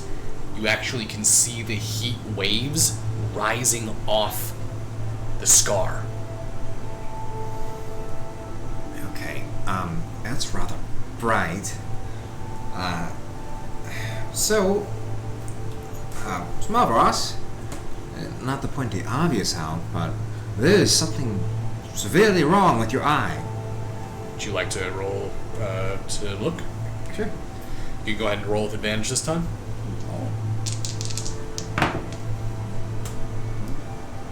So it's sort of cocked a little bit. Yeah, it looks but- cocked. Yeah. Alright, 14. Oh, wait. 13? Yeah. Because of your heat vision, and now you having this dead set idea that there's something wrong with his eye, you begin to do it again. You start over again. You start to stare. This time it's not hard to catch the flashes because every time you see the flash, you see a burst of heat with it. And you move in. You begin to look closer and closer. Faulkner, you're completely in the dark as well. But is there anything you want to be doing during this? Because I don't think you can see, right? I can't see in the dark. Right. So you're just sitting in darkness. Right. Okay. Smavros, you're able to see. You can see Kaz moving in on you. Although as you look at Kaz, you realize that his eyes are just black. They're solid black. And he begins to move in and get closer and closer. What are you doing? What is going on with I'm your eyes? using some special senses to see what's wrong with your eye. And you get closer, and that flash creates this heat, and you can feel it now. Now that you get close, now you can't just see the heat waves, you can feel it on your face. It's warm, and you put your hand close, and it's like getting your hand real close to a hot iron or a skillet, and then moving it away right before you get too close to it. Are you going to poke my eye? I'm not gonna poke your eye, just stop moving. And then you start to stare at the black again. And you catch it.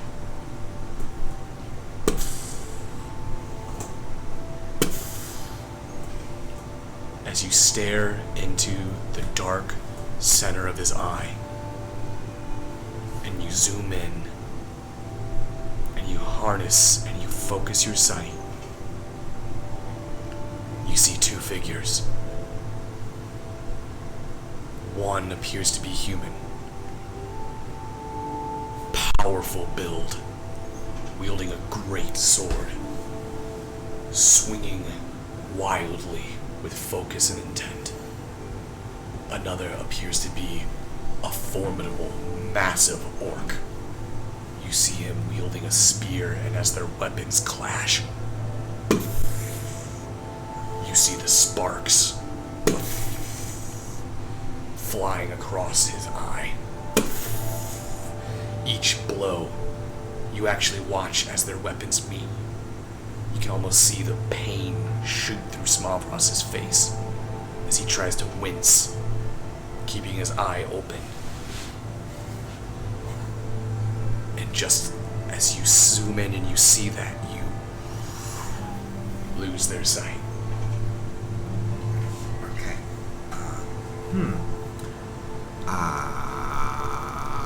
Okay. Let's how about we go on deck and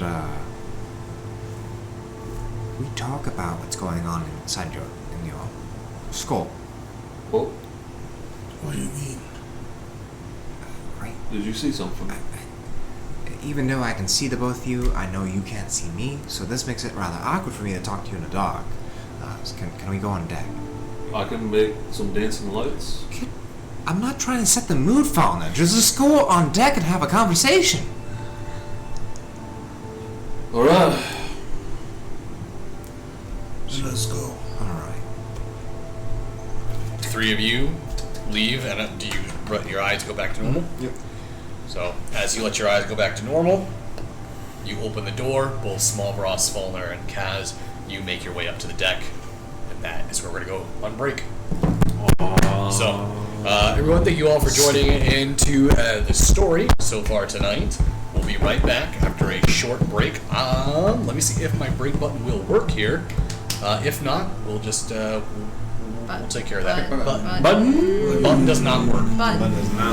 Button doesn't work. Hold on. Break screen coming right up for you.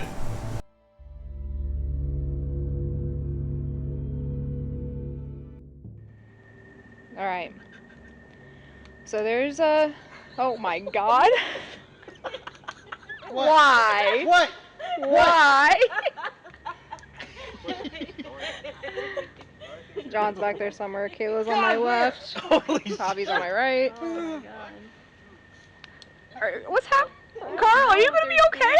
Yeah, no, it's cool. You're okay, Carl. What happened? Why'd you just good. freak out? You have to stay by Chad. I don't like the dark. Okay, alright, here we go. Hold his hand. Alright. Oh, okay. Is everyone done moving? Is everyone comfortable? Foggy? What? Feels cooler. You guys don't see a fog? No! Turn off the light and look straight up. No, I don't really see I anything. don't know about you guys, but it's getting cooler. It is. Alright, so everyone... Alright. Shit, hold on. What? What's happening? Yeah, it's getting cooler. Okay, Carl, do you need to go? Carl, you're going by yourself. He's really afraid. I didn't know he was that afraid of the dark. Are you gonna puke? Carl, don't be by yourself. Who gets dark sick? No, you're good. Just keep it on so we can see you. What is that? Did you hear that? What was it? What'd you hear? What was it? Someone's moving over there. Oh. Did you guys hear something? No. No, you're crushing branches. Yeah. Alright, that's my ooh. Ooh, I feel a little something over here. Feels good over here. Yeah, that's just your voice. So mark that. People like doing a cadence. The distance.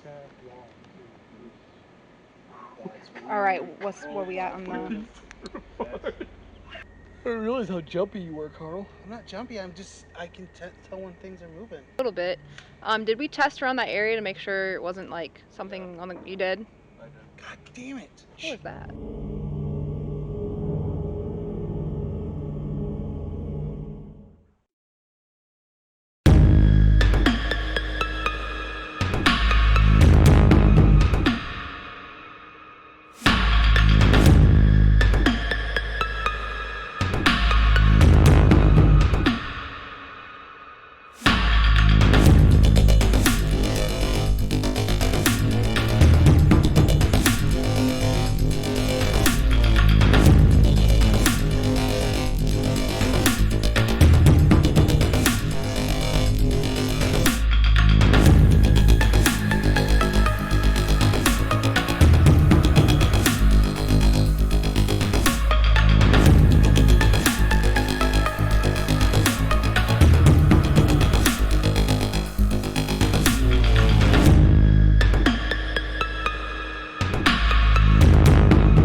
how's it going?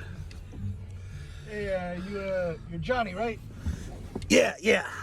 All right, I'm Todd. How you doing? Good. Hey, everybody, it's Memphis. Oh, shit, cut. Hey, everybody, it's Johnny Bronco here, coming at you live, episode 1 of the vlog. Tonight, what I'm gonna be doing is taking one of my close friends out to an arcade he's never been before. A professor type, works a lot, doesn't get out. Well, tonight we're gonna get him out, so, let's go. Hey, Doc, how's it going? Pretty good. How are you? I'm good. You ready for tonight? Yeah. What are we doing? That's the surprise. Hey, yo, Uber driver. You got an aux cord or something? Yep, sure do. Hey, that's what I'm talking about. About to play some Memphis hits. You a big Memphis fan? Memphis Piper? Oh, God, rest in peace. Too soon. It was rough. In fact, actually, wow, you look a lot like him. Yeah. God, you even sound like him, too. No, man, you got me messed up.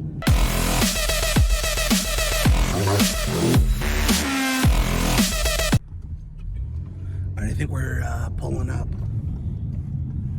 Yeah. Yeah, Doc, I think this is the place. We're here? Somewhere around here. You know where you're going, right, guy? Yep, this is right around the corner. All right. Looks like we're here. Oh, all right. Out. Thank you, man. 5 stars, guaranteed. Let's go, Doc. All right, we're about ready to roll into this place called Cheat Codes. It's in Chicago. Check it out if you've never been there. Real good place. Drop my name, Johnny Bronco. They might give you a discount. I don't know. Probably after tonight. Know what I mean, Doc? Yeah. All right, Erwin, what do you think? There's a lot of lights. Yeah! Let's go have some fun.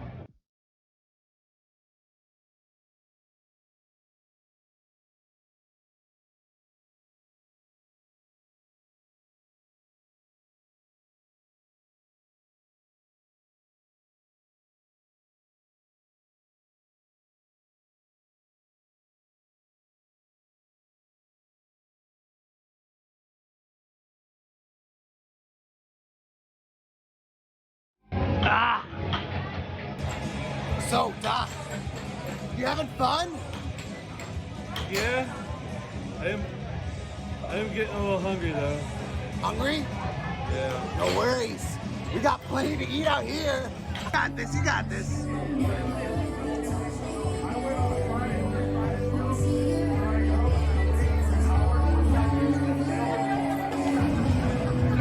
My little boy's about to be a man. All right, so we're posting up outside.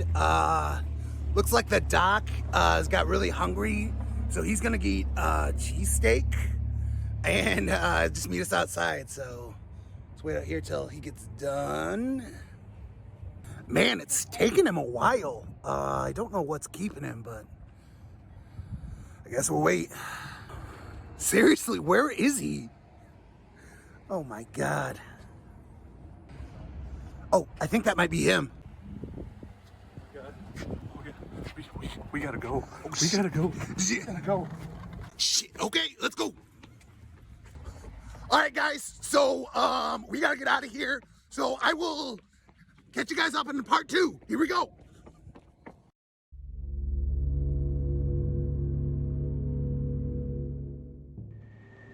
All right. So there's a. Oh my God. Why? What? Why? John's back there somewhere. Kayla's on my left. Bobby's on my right. Oh my God. Alright, what's happening? Carl, are you gonna be okay? Yeah, no, it's cool. You're okay, Carl. What happened? Why'd you just good. freak out? You have to stay by Chad. I don't like the dark. Okay, alright, here we go. Hold his hand. Alright. Is everyone done moving? Is everyone comfortable? Foggy? What? Feels cooler. You guys don't see a fog? No! Turn off the light and look straight up. No, I don't really see anything. I don't know about you guys, but it's getting cooler. It is. Alright, so everyone, All right. Oh, shit, hold on. What? What's happening? Yeah, it's getting cooler. Okay, Carl, do you need to go? Carl, you're going by yourself. He's really afraid. I didn't know he was that afraid of the dark. Are you gonna puke? Carl, don't be by yourself. Who gets dark sick? No, you're good. Just keep it on so we can see you. What is that? Did you hear that? What was it? What'd you hear? What was it? Someone's moving over there. Oh. Did you guys hear something? No. No, you're crushing branches. Yeah. All right, that's my ooh. Ooh, I feel a little something over here. It feels good over here. Yeah, that's just your voice. So mark that. People like doing a cadence. The distance. All right, where we at on the? I didn't realize how jumpy you were, Carl. I'm not jumpy. I can tell when things are moving. A little bit. Did we test around that area to make sure it wasn't like something on the? You did? I did. God damn it! What was that?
And welcome back. Thank you all for waiting through the break. We're going to go ahead and kick things off. So when we last left off, the three, I believe, Kaz, Smallbross, and Fallner had just gotten up to deck. Okay. So, he has people in his eye. Oh, what? You saw people? It was an orc, and it looked like a human, just fighting in your eye. I don't know. You saw them? Yes, it sounds crazy when I say it out loud now, but it looked like you had two people fighting in your eye. Are you having some sort of inner turmoil, or?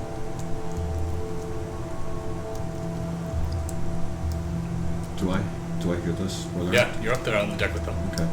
I didn't know if they moved up to me or they're like kind of doing their own thing. No, the deck's not that big. Oh, okay. Also, your side of your face is on fire. Yes, it does that from time to time. What? Nothing. I am dealing with a conflict, I suppose you could say.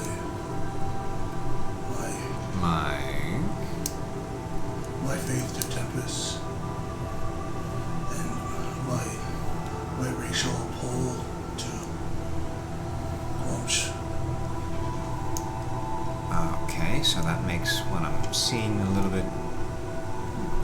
It makes some sense now? So you are having conflicts between the two deities? Yes. Alright. I mean, I've lived my life by Tempest, and Tempest has proven himself many times, but all these signs from Grumsh.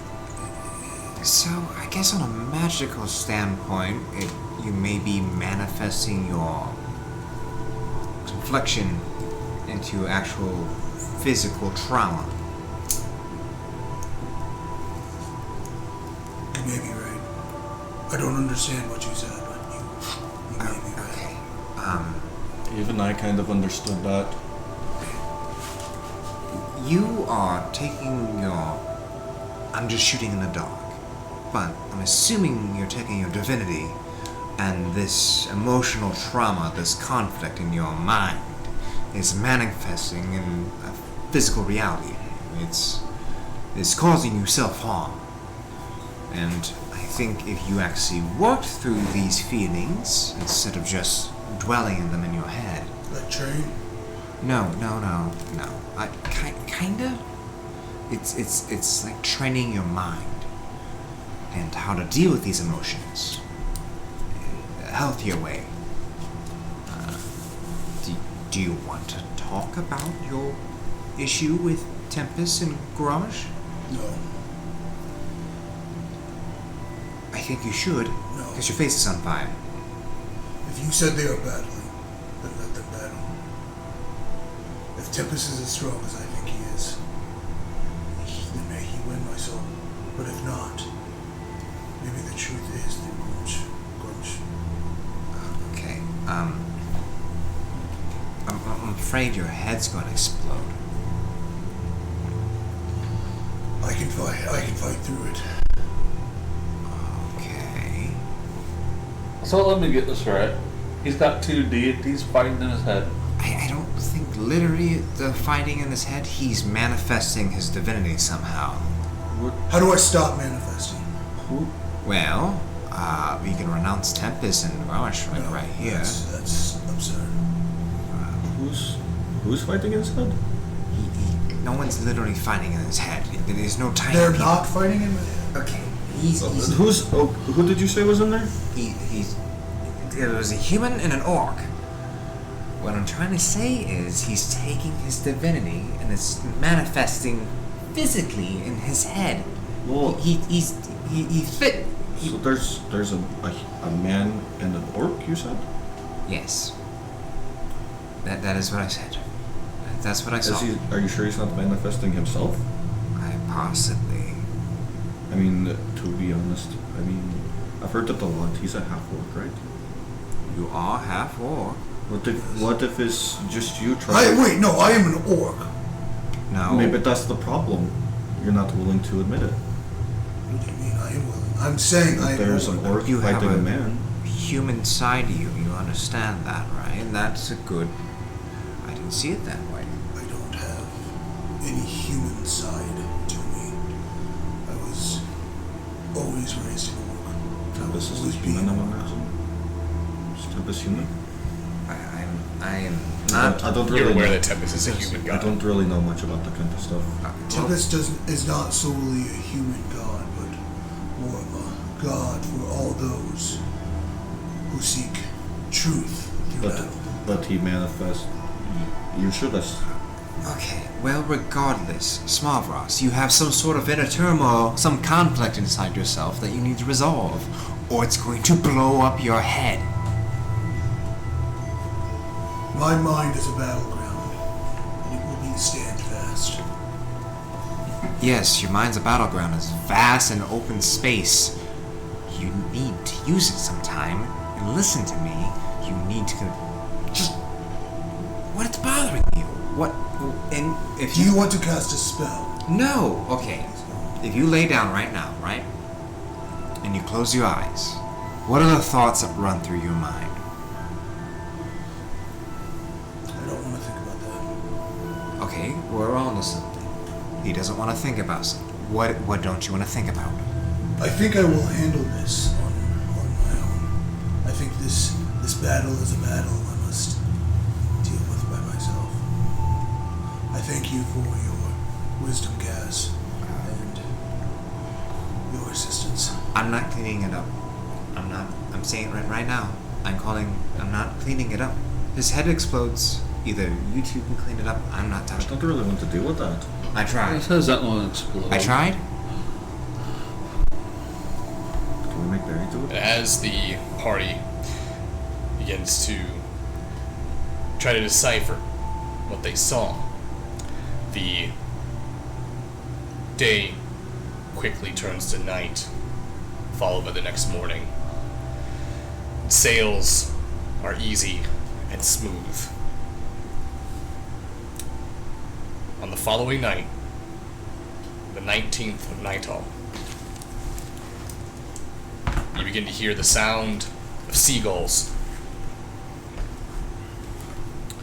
You hear the sound of loud music,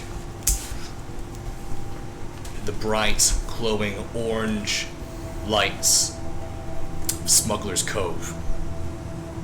As you look upon the island as the ship approaches, it seems to be two large island masses that is split right down the center. Rope bridges connecting the two islands, about a 100-yard gap between the islands. Connecting from one side to the other side, each side of the island is littered with thatch roofs, broken, beat-down driftwood shanties, docks as far as the eye can see forward, and ships filling almost every one of them.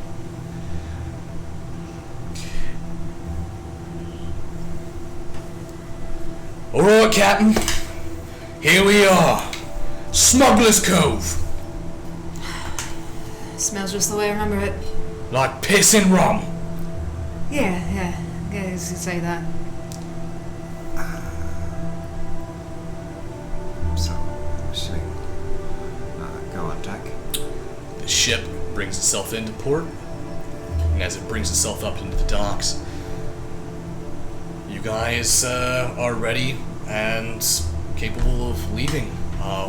You notice that horse meat is still alive, is very, very much still breathing, does happen to stand up and exit if anyone is willing to move it, but it's going to need assistance. I will. Are you going to help as well? Yeah, I'll I help. need animal handling checks from both of you then. Go ahead and do a combined roll. Oof, that was a 9 from me.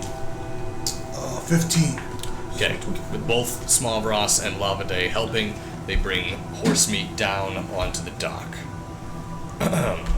Horse meat looks weak and is definitely looking around for any sort of food. You can tell it's like the horse is looking for nourishment at this point. I'm going to yell back up. Jezebel, Yeah, what? do you, you sound like you've been here before. Do you know where we can get? I've been here before. Can you help us find food for horse meat? Horse meat, yeah. Here's my first idea. Take it somewhere and leave it there. Sell it to someone. That thing cannot come back on the ship. Barely made the first round. Well, we just need to get enough provisions for it. Did you see the tear on that thing's eyes? For 3 weeks. We had to tie I it. feel like you could get used to it. I've been thinking, and it may be wise. Maybe a horse does not belong on the sea. Yeah, maybe. Well, Maybe there is something called seahorses. Shut the I'm fuck just up, saying. Fauna. See, where else did seahorses come from? They got attached to it. It's. I'm glad it finally sunk in there, small brass. I care about horse meat enough to realize these last few weeks have been tough on him. So I will first get him situated and then find him. You notice that someone seems to be standing at the end of the dock looking at all of you. It doesn't take you very long to realize that they're staring, and as you all begin to notice this, you turn your heads and realize that it's Jethro standing at the end of the dock. Ah, Jethro. Oh, tiger. You guys took quite a while to get here. What was that supposed to mean? You're slow, Jez, and I'm assuming that you're using still regular sails. Yeah, you know what, maybe I am. But maybe I'm here to get better sales, alright? And that's where you might come in possibly, maybe, in the future. Just think about that. Yeah. Well, me and my boys are getting ready to leave. We're gonna start heading off to that island. Mm-hmm. So, if you want to help out, we're gonna be going there. It's gonna be a 3-day trip. So, if you're gonna make a decision, you should make it fast. But, I was overhearing your buddy's quarrel here. Horse meat? Oh yeah, I have a horse. Everyone on my ship has a horse. What is that supposed to mean, Jethro? Oh, I'm not bragging or anything like that. Yeah, you know what? Yeah, my ship's small. Big deal, alright? The small ships go fastest, okay? You're right. Horses aren't meant for the sea. But there's a way you can take them. Ask Granny Zegway about horses. She'll know what you mean. I shall. Thank you for your kind words. Alright. So what are you all calling yourselves? We're working on it. Work in progress. Got it. Well, till next time, Jez. Enjoy Cove, by the way. I will. Thank you. I'm sure a lot of people are looking forward to seeing you again. Oh.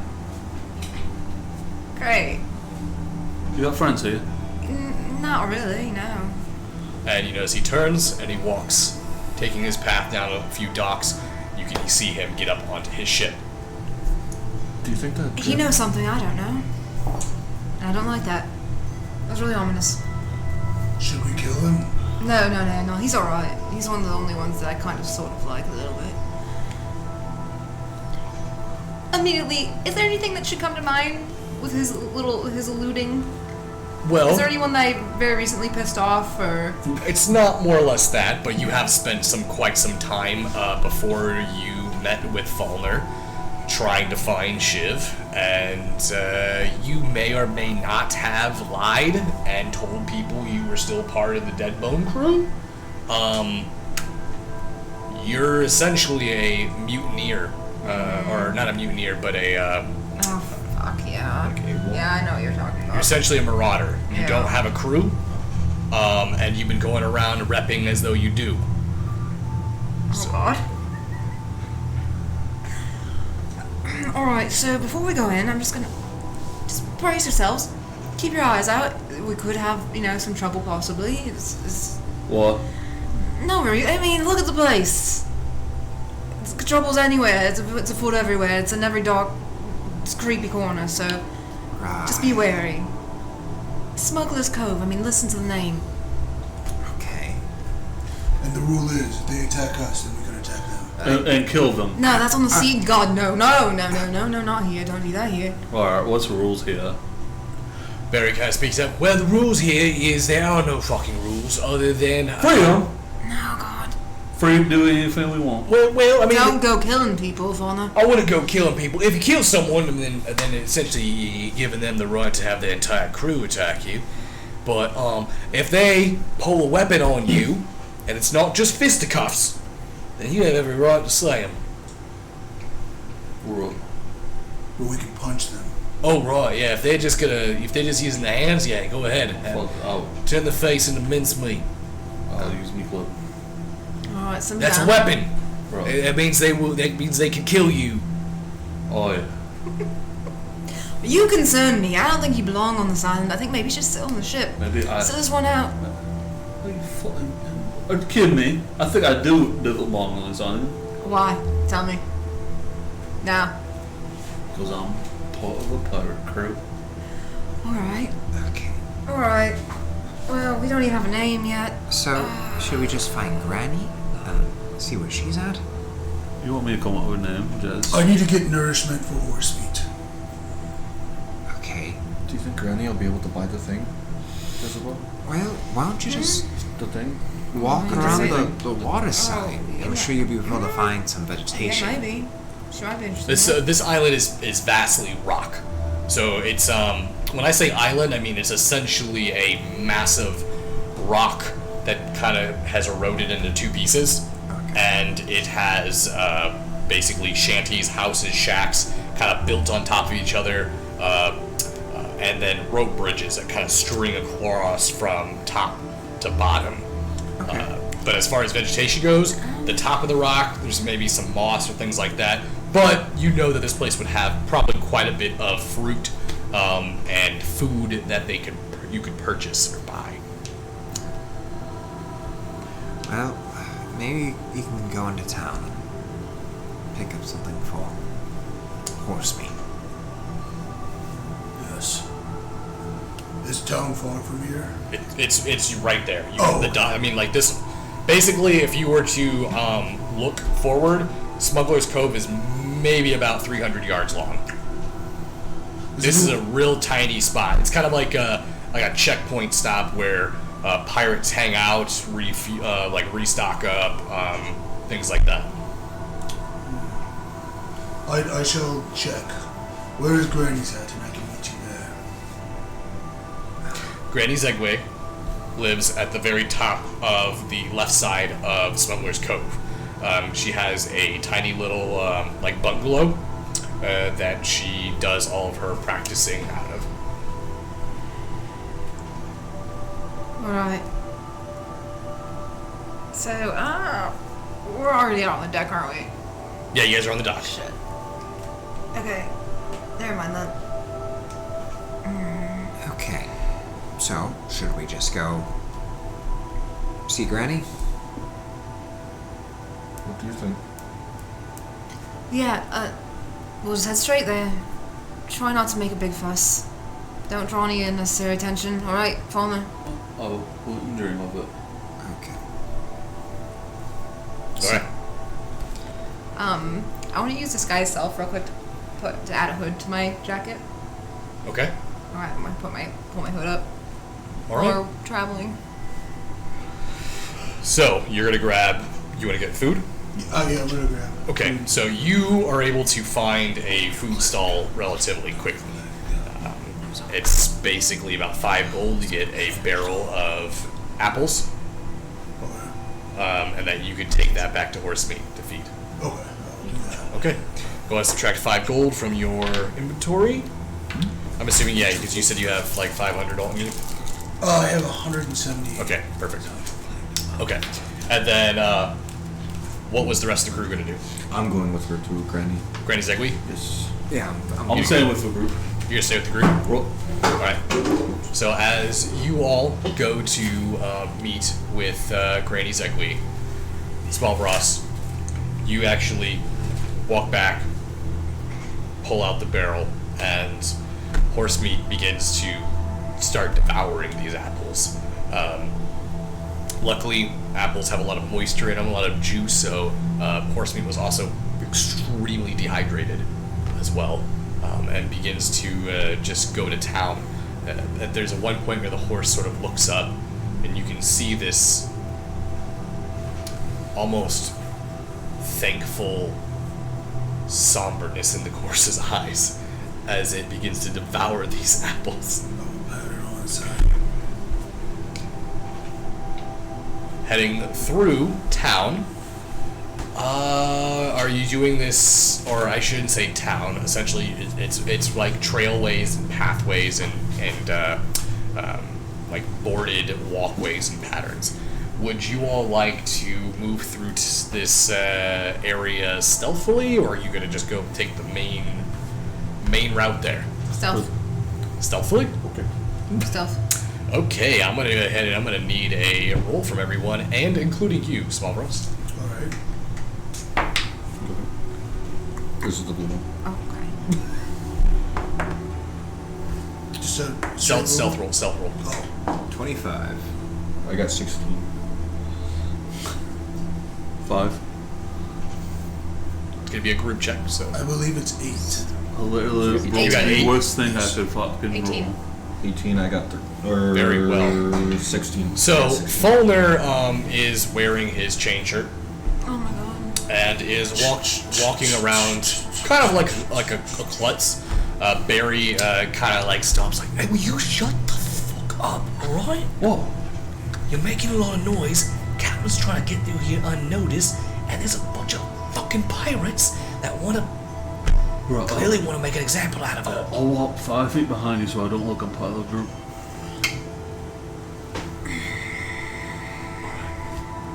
Alright, let's keep moving.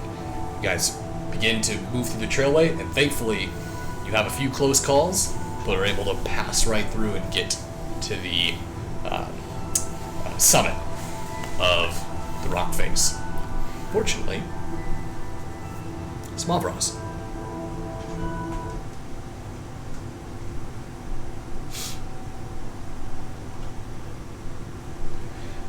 As you are feeding with these barrel of apples, stroking the mane, you kind of hear a, Well, what do we got here? I'll turn around. What crew are you part of? I don't believe we have a name. Hey, so you're not even a recognized bunch, eh? I guess you wouldn't mind if I... you notice that another one sort of kind of appears behind him, sort of hiding behind the first one's figure. You wouldn't mind if we, take that horse of yours, would you? I suppose I should warn you I am part of a crew that is one of Tempest. I don't give a fuck what you're part of. All I know is I'm gonna take that fucking horse, so you can hand it over.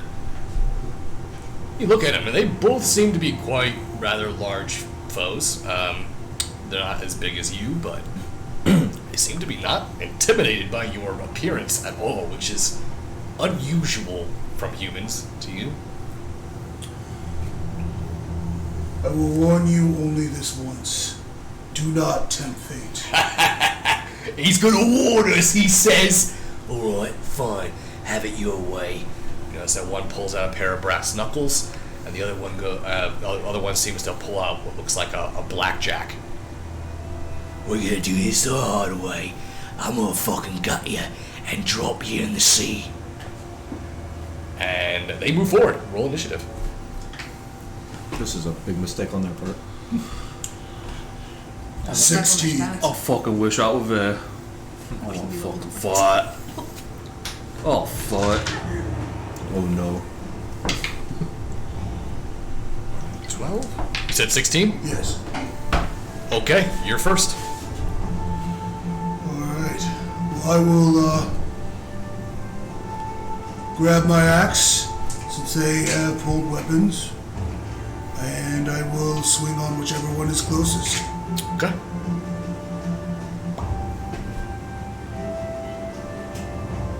Does... Gotta beat a 16. Actions.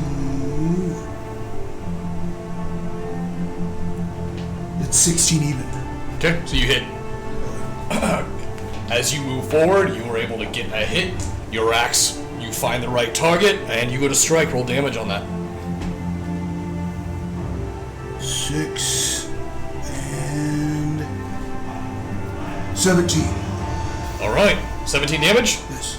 You bring your axe up, and with just speed and force, as you watch it stick, you see the individual kind of gets the axe stuck in his forehead.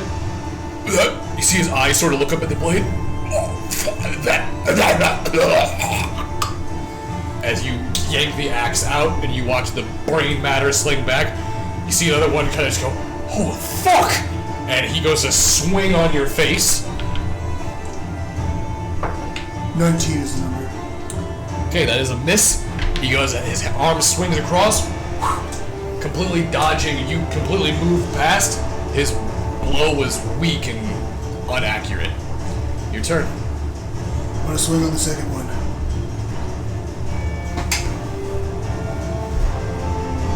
15. Yeah, you get a 16. Alright. You go ahead and you swing. Whew, he jumps back. You notice that he looks like he's reaching into his pocket. You see him pull out what looks like, it's weird. Looks like a brown, like, ball. Seems to be a rope that's like a rat tail snaking off the top of it. You notice that he brings up his bracelet, and he looks like, you see him grin. You see these metal teeth on his face. He starts to, and you watch as the spark. You see this almost light kind of sparking off of this rope, and he holds it. And as the fuse goes down, that's his turn. Sure. Well, I will swing on him again. Go ahead, roll. I miss. I will use War Priest so I can attack again.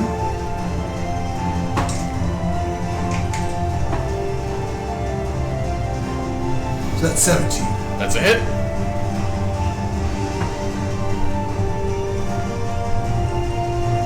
Will be 19. All right, make your final blow. I will cut off his arm that's holding whatever that is, Okay. and then bring it back and cut off his head. You lop off one arm, and then as you come with the backswing, you lop off his head as well. You watch the head splash into the water as the body hits the ground on the deck or on the dock, and the blood begins to pool, and you can hear it dripping through the planks into the seawater below. And as you look towards the individuals, you watch as that brown ball rolls, and you watch it fall off the dock, and you hear a boop, boop.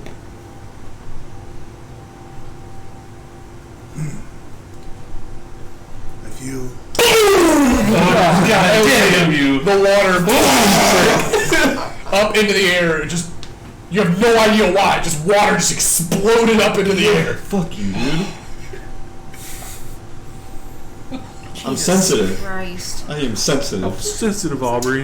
After that, I would move horse meat onto the ship To be fair, and then push the bodies into the water, and then make my way to Granny's. All right.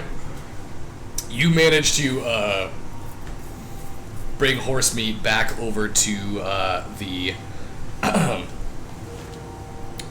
back over to the ship and bring the barrel up as well.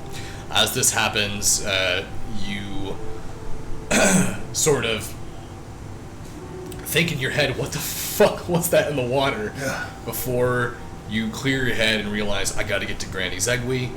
You leave, following the docks and paths. You remember it's supposed to be on the highest point, so you just keep going up. Yes.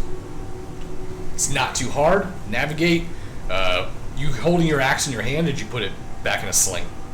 I put it back in its sling. So you put it back in its sling, and as you put it into its sling, the axe blade, dripping with blood, spatters and speckles your chest and rolls down your arm as pirates kind of look at you as you brazenly walk on these pathways. Many of them kind of looking out at you and just shaking their heads like, I ain't fucking with that.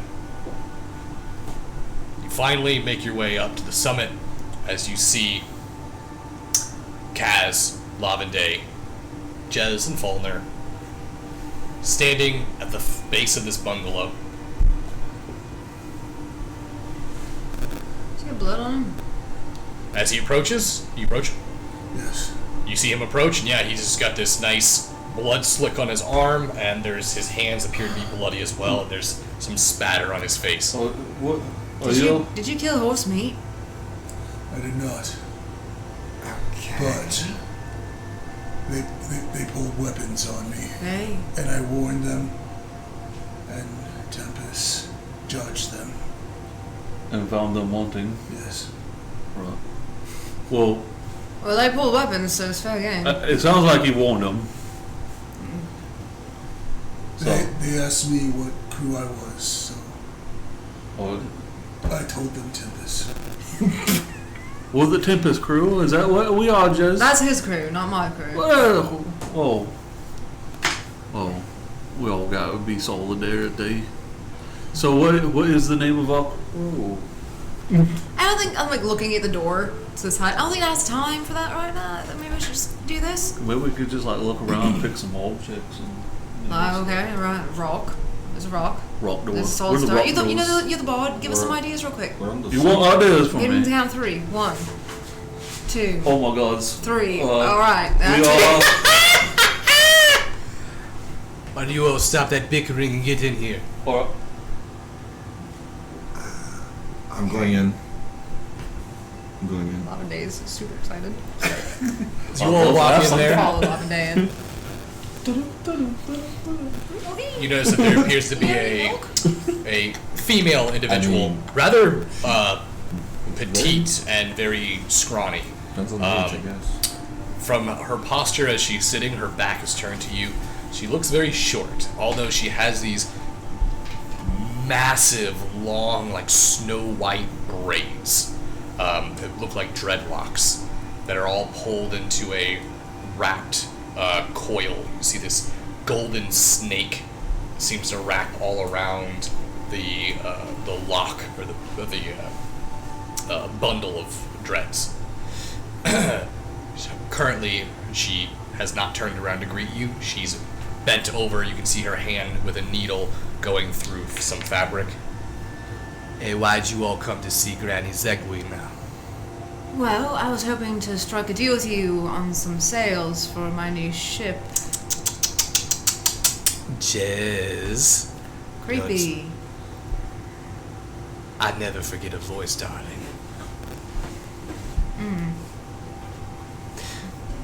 Now, I'm assuming you want some sales. That's in fact why I'm here right now. Yeah, I would love some sales. And you got coin?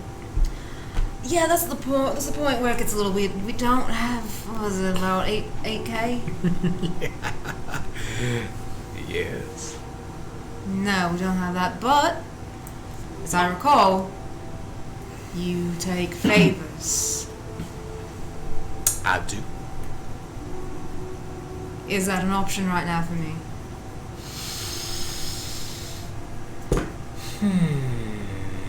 You notice as she turns around, you can see her very, like, well sun-weathered onyx skin.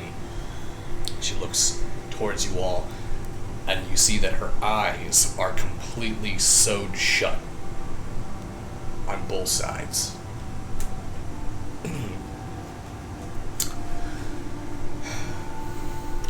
I think we can make an arrangement.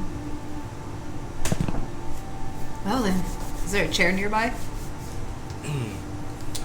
Yeah, there's not chairs, but there's pillows and sort of like lounge, like almost like bean bags. It looks like. I'm gonna sit on one. Okay. So, what can I do? I am rather running low on my supply. I could use someone's help to acquire me some more, if that wouldn't be too much of a problem. Well, I guess it depends. I mean, no, it's not a problem. It's not a problem. Where do I need to go? What do I need to get? There's an island. It has a very special type of plant that I use. For the sales, of course. Would you be willing to go there? What island will this happen to be? Is this an island I know about? Oh, it's an island that's not there, honey. I don't follow anymore. It's an island that your lover boy likes to go to quite often. You know what I'm talking about.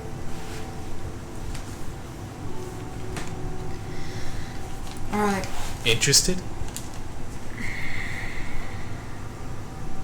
Yeah. I can do that for you. You're gonna need something first. You're gonna have to go down to Bill Druss Tavern talk to Betty Sue. Tell her Granny sent you. Tell her I need my supply. She'll give you what you need. Alright, Betty. It's been lovely. Thank you for the opportunity. Oh, it's always charming. Also, if you allow it, my friend Lavender here had a question for you. Ooh, you smell like cinnamon and autumn leaves. First, some those on. So I kind of have this thing. Jezebel kind of suggested I sell it. And I don't. I'm gonna take the flask and like kind of hold it out to her. I don't know if you can do any. I can't see what it is. I don't know if I don't know to. Can I just put it in her I hand? told you to work on Just that put it sales in my pitch. hand, dear. I'm gonna put it in her hand. She grabs the vial, uncorks it. Ooh. That's some dark stuff. Now, why would a sweet little summer child like you be running around with something like that? Well, it's kind of complicated, to be honest with you. It is something that me and my friends here took care of. But it just. I wouldn't recommend you take this to that island. Why? You know quite well what the mirrors of our world can do.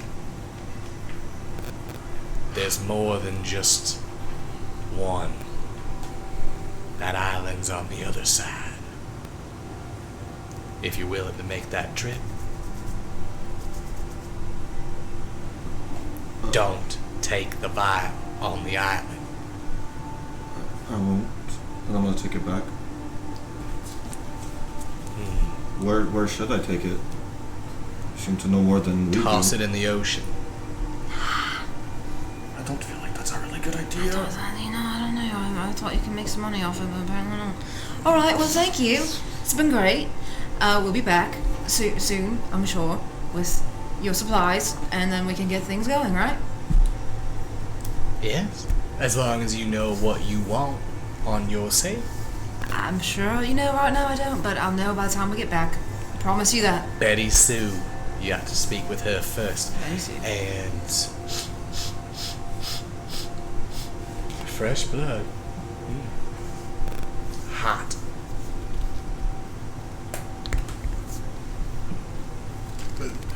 My name is Snodgrass.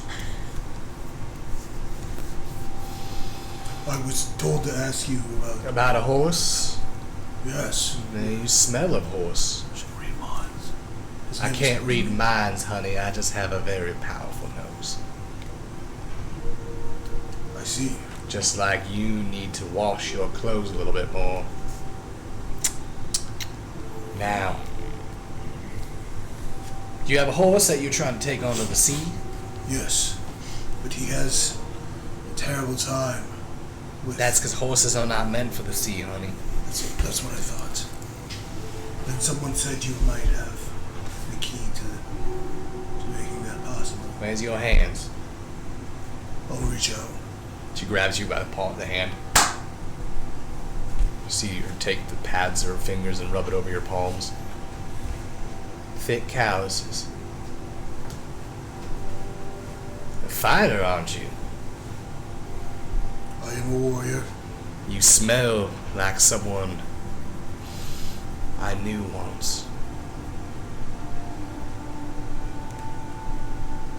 Gallic? Gallic the Grey? Was that his name? You knew Gallic the Grey? You knew Gallic. You knew Gallic? The guy from the thing? Did you like? I know lots of people. That was a very long time ago, though. I wish to take back his land. Oh, you will. You will. And the fields will burn and children will scream. Good. Don't say good. But first, you have something else you need to do. You have to get that horse on that boat. Yes. Tell you what, you bring that horse up here. I'll look after them until you come back. I can feed them and take real good care of them. Good. All right? He is a good beast. What's his name? Horse meat. What are you planning on doing to this horse? He was going to eat him, but now I think he kind of likes him. I have spells that I can use to make a horse very small and turn into a little figurine you can put in your pocket. Really? Yes? Is there a way to make him that big? Absolutely. You can do it whenever you want, make them small or big. That would be great. Now, you run along, go with them, speak with Betty Sue. And, Jez, Yes, Granny. I may or may not have another crew going to that island that's also doing a favor for me. Not saying I like to reverse my offer, but whoever gets back first. Which crew is it?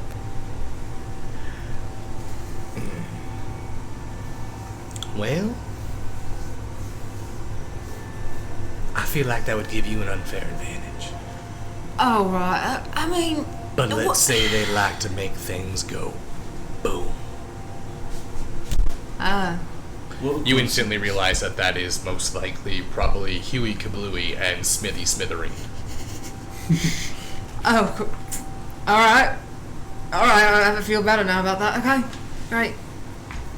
Let's waste no time. They may be the lowest on the totem pole when it comes to pirate lords, but they are still a pirate lord, and you aren't even really a crew yet. Yeah. We'll get there. I'm working on the Pirate Lord thing. Let's go. Alright. Don't waste any time. Closing the door behind us. She said something about blowing up. Yeah, you know, that's kind of the last thing I'm thinking about right now. Can we please talk about the burning fields and screaming children? What was that all about? With any war, there is casualty. But Okay. after I slayed the men, there was an explosion. Water shut up. Yeah, it's probably Huey Kablooey and Smithy Smithereen, the crew, the blowholes. Yes, I think. Blowboys. Blowboys. I think they made Such two. an unfortunate name. Oh, so at least I already acquainted with us. Wait, you think that's who you could... Well, maybe not them. Maybe it was just their... Oh, God. You think you killed... With wheelies? Did they say names? Did you overhear any names? No, but there aren't a lot of Why do you think you killed them? orcs. What makes you... Oh, I cut off their heads. No, what did they blow something up? Huh? They blew something up. The sea exploded at their death. You know that the Blowboys, their specialty is explosives. Yeah. So the entire crew is fitted with explosions. Yeah. It is they're pretty notorious for blowing up other ships. They're extremely deadly in ship battles. Catching other ships on fire is also part of their MO. But one thing that is known 100% is that they do not like having their name being made fun of.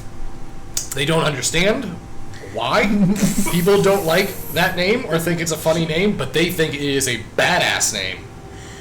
I already know what they're gonna act like. Okay. All right. Well, at least we have that going for us. That'll slow them down a little bit. So let's hurry. Get back to the ship. They'll going. always remember us, What if we killed the them? greasy strangers. Absolutely fucking not. Absolutely fucking No, not. You're very on thin ice with me, Yeah, a Father. legendary story, the greasy... No. One. No. This name is important to me. It cannot be fucked up. I will kill you. Alright, I'll keep spitballing it. You were just complaining about seducing people and not. How are you gonna seduce anyone saying I'm part of the greasy strangers? I'm sure the blow boys get plenty. We can be the blow men. Let's just go. I'm done talking about it right I'm now. not a man. I'm an orc. I'm heading to the ship. Blow... I'm gonna catch up to her. Blow... Just Yes. I kind of want to take it to that island. I'm gonna be honest with you. She told us not to. She told us not to do it. But that makes you want to do it. Yeah, but I don't. Normally I'd be on board for this, but it's my ship that we're risking. Also, my whole mission that I'm on right now. I don't wanna get stranded somewhere or die at this island. All right? Lavender. Don't do that. Where do I put it then? I Leave it on the ship. Or throw it in the water. I feel like that's a really bad idea. Well, it's less of a bad idea than bringing it with us, because she literally told us not to do it. What are you guys talking about? This vile scenario is going Vile on. what? Let me teach you a rule of life, Lavender. When a creepy witch lady that makes magical sails in a hut tells you to not bring something on a magical island, you listen to her. Throw it into the ocean. Lavender, let me tell you a tale. A creepy witch woman told me not to come back. Fear not and be yourself. I'm going to be honest with you, Kaz. I'm kind of staring in his direction. I'm going to be honest with you right now. Lavender, give me the vial. What are you gonna do with it? What is the Just vial? please give me the vial, Lavender. It's the dreamer. The It's dreamer. not. It's just. The Listen. dreamer. Listen. We could be the dreamers. There's nothing you can do with this. All right. If anything, this is more up my alley. So just. What if you stuck it in that hole? I don't think you want to introduce that Wait, into what? that. Wait, what are you talking about? The hole you were talking about, Neve. The hole that I told you specifically? Did something happen and I was not a part What's of it? going on? Never mind. Everyone forget what you heard. No, hold on. What happened to me? You stuck something in a hole, Nave. Wait, why don't you tell I us? think I need to talk to Jess alone. I'm very confused on how this happened. Oh, mate, did you lose your virginity in Neve? Well, congrats, Lavender. I said forget. Now you're making me want to know more. I'll talk to you about it on We could be the... Hey, Captain, Yeah. I'm gonna head down to the Bill Trust. I'll wait for you all there whenever you get done doing what you're doing, because we have to go meet with Betty Sue. Hey, maybe you should go by yourself because you know what Jethro said and everything. Yeah, Maybe we should go as a group. but you also gotta remember, technically I'm still part of the Dead Bone crew, and you got He me. left you too, Barry. No, he didn't leave me. He left you. You abducted me. He probably left me, Yeah. but I wasn't actually, wasn't stranded. Like. Alright, just fucking go. I'll meet you there. Bye. Bill's Rust. What? Bill's around, Bill's around. Alright. Okay. Alright, why are we going back to the ship? Turns and leaves. We're going back to the ship. Well, we're I going back. meant that later. Oh, later. Not Alright. now, later. Wait, wait, what happened? What just happened? Why did he leave? He's gonna go see We the Bill need We're all Trust. going there. Yes, that's where we're all going. Lavender. Can I help you, Kaz? What if we were the Berry Boys? The Barry boy. That has a ring to it, Alright. The BBs. Why? but it needs to be terrifying. Guys. Like cats. The scary Berry Wolf Boys. will...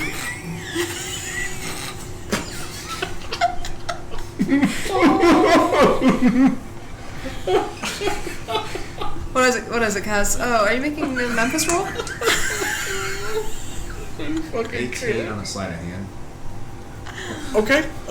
You go ahead and give me an insight check, Lavender. feel like I know what you're trying to do. What about the dream team? I'm walking to Bill's Rust. And Bill's Rust? talking Okay. about this. So as you guys are walking towards the Bill's Rust, Barry stops and turns back and looks towards you. Oh, you lucky bitch. Wait, what are you guys doing? Are you guys following me? Yeah, we're following you, Barry. Oh, I thought you guys were going back to the ship. We have a lot going on right now. We're getting pulled in different ways, and then we remembered what we're supposed to fucking be doing. So, Alright, so Small Ross is going to take the horse up there later then, or alright, we'll just do that. Alright. I thought she said to bring it back later. Yeah, she said bring the horse up there before we leave. I need to go to the ship. Oh, so now you're going to go to the ship. I'm the horse is on the ship. I am slightly confused on what's going on.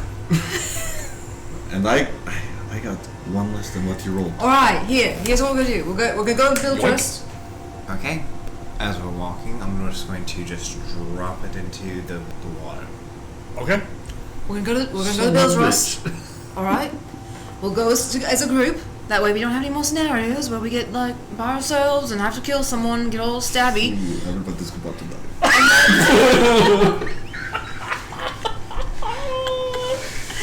And then we'll do our business there. We'll go back to the ship. We'll grab horse meat and we'll take him up. We'll do that way. Bing, bang, that way we'll just go with one time, right? You make a very excellent captain. Good job, Captain. I don't get used to it. Alright. Okay. What about Jez's boys?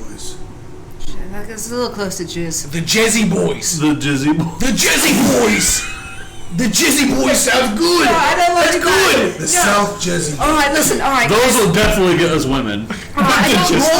Hey, ladies, you want a little bit of the Jezzy Boys? I don't think you understand. The I don't think Jezzy you... barbarians. Yeah, I don't think you're gonna be getting women with that name.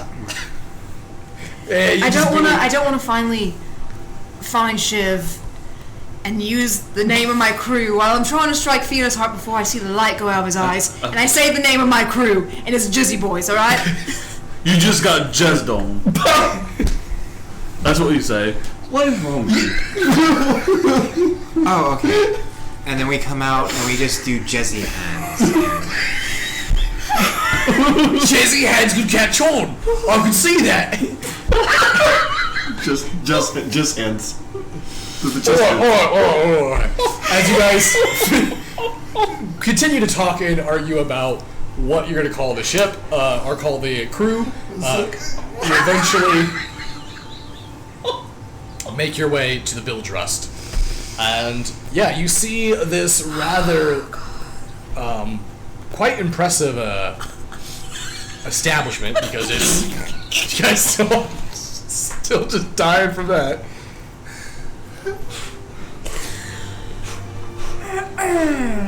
You see this rather impressive structure, mainly because the foundation of it is sort of on an extremely uneven piece of the rock beneath it.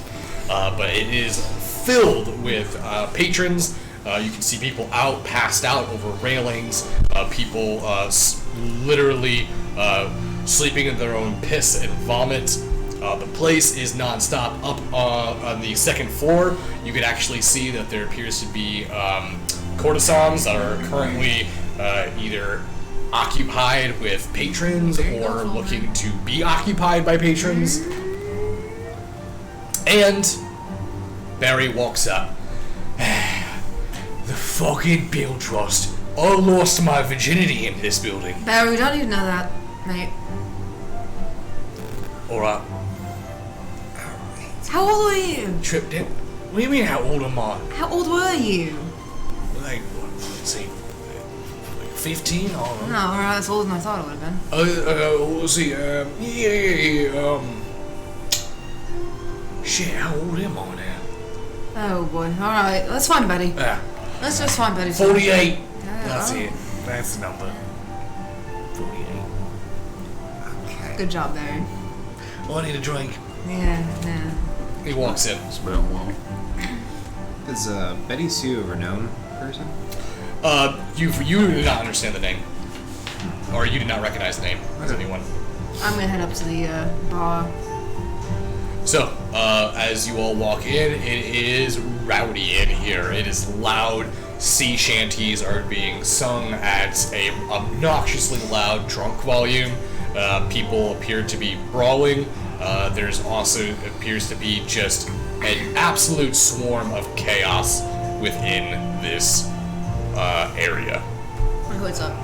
Your hood's up, and as you all walk in, you notice there's kind of a pause for a moment where people kind of turn and look and continue to go about their business. Although they do seem to every once in a while keep turning their heads back towards you. You guys can feel eyes kind of catching you every once in a while. Is everyone going up to the counter? I am. I would follow because I have no idea what's. Okay. As you guys make your way to the bar counter, you see what looks like a appears to be a red-headed female dwarf, and she appears to be currently dealing with patrons that are sitting at the bar.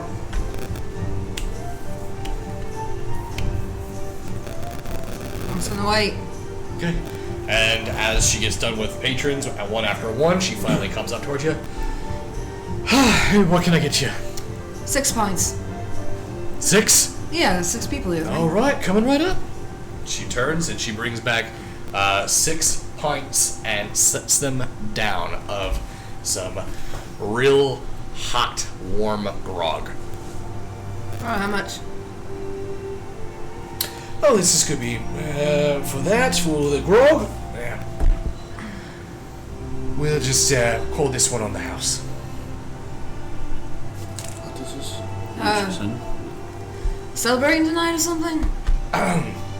Go ahead and give me a stealth check.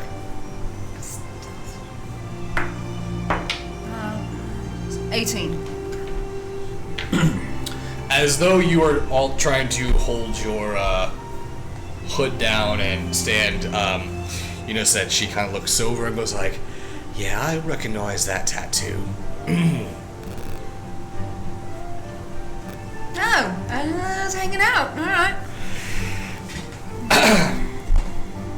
It's alright. It's alright. I'm not gonna say anything. Don't worry. I just,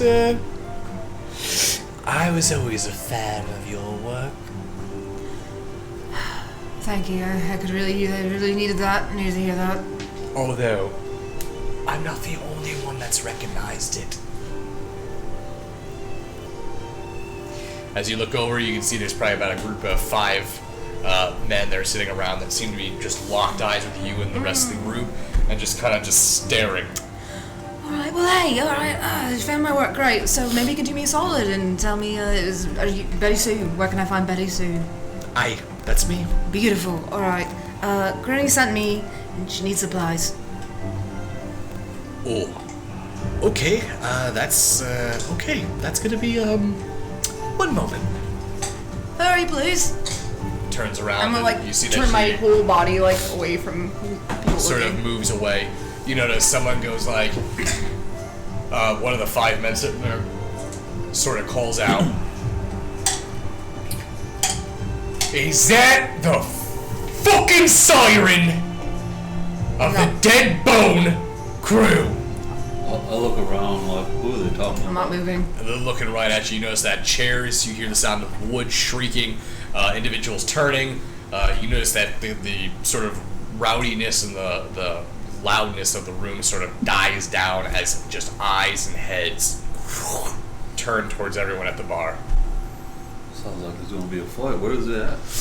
You notice an individual gets up, walks forward. You notice he has a peg leg. Seems to have just a mass amount of bird shit just littered over his shoulder and down his chest. Oh my you can God. see that there is just a vat of ratted, nasty black beard hair. You can see patches of it are sort of falling out.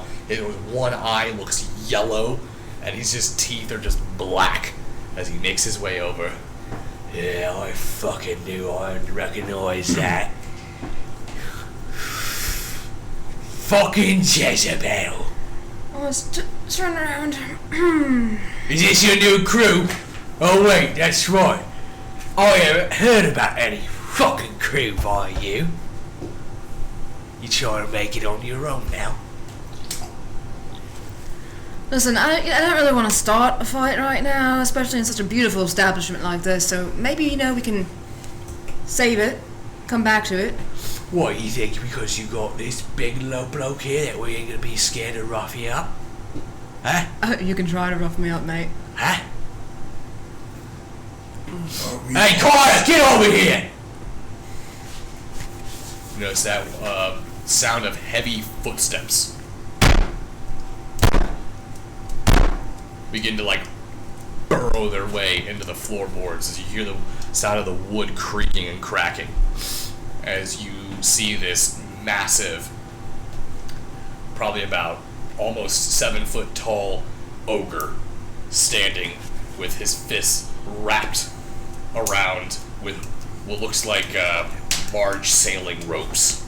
You see his arms are covered with anchor tattoos and nautical themed artwork. Yeah, boss. I want you. No weapons. Show 'em what. He looks like their strongest fighter. Have at him. Why are we trying to fight? You notice kind of Little man. I'm no man. Big fist. Small head. Go pop. Smallgrass? You're not going to fight him, are you? I have a better idea. Instead of, being a coward, you can just fight me one-on-one. Not have your big friend here do it for you. Why don't you fight your friend, though? He's really mean to you, it sounds like. And I'm gonna try charm person on this ogre. okay. They will see that you are casting a spell. That's fine with me. I'm not drawing a... Wait, maybe not. That is the same as drawing a weapon. Maybe That not. is fucking... Maybe not. Fine maybe then. not, maybe Fine not. then. Get into a fight.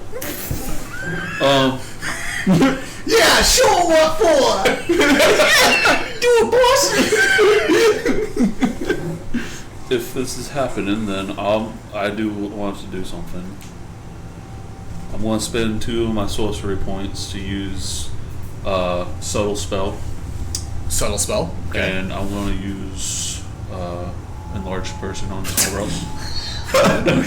as big as a fucking ogre. Wait, who? On me? Okay. So I'll say he just fucking gets big. So you guys notice that Falmer kind of does a and you just blast it with a large person. You see small rose.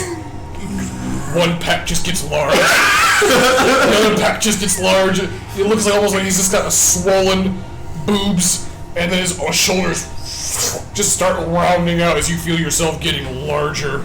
Right. You notice the ogre goes, "Hey, you not small little man now." I'm small. You notice that the bird chip pirate looks towards Jez. Bird shit pirate? No, Captain. The captain. We let all fighters duke it out, right? Pirate code. I smell fear. Hey. And bird shit. Lots of bird shit. Don't you fucking. Should probably get that cleaned up, Don't mate. you fucking talk about Sarah like that. What respectable captain walks around covered in bird She shit? just died. Like a week ago. Oh, mate, I'm so sorry. This bird was in my family. Oh no, I'm so sorry. What was your bird's name? Sarah! Oh, I'm so sorry. Call Jesus! Get this shit out of here! You got it, boss!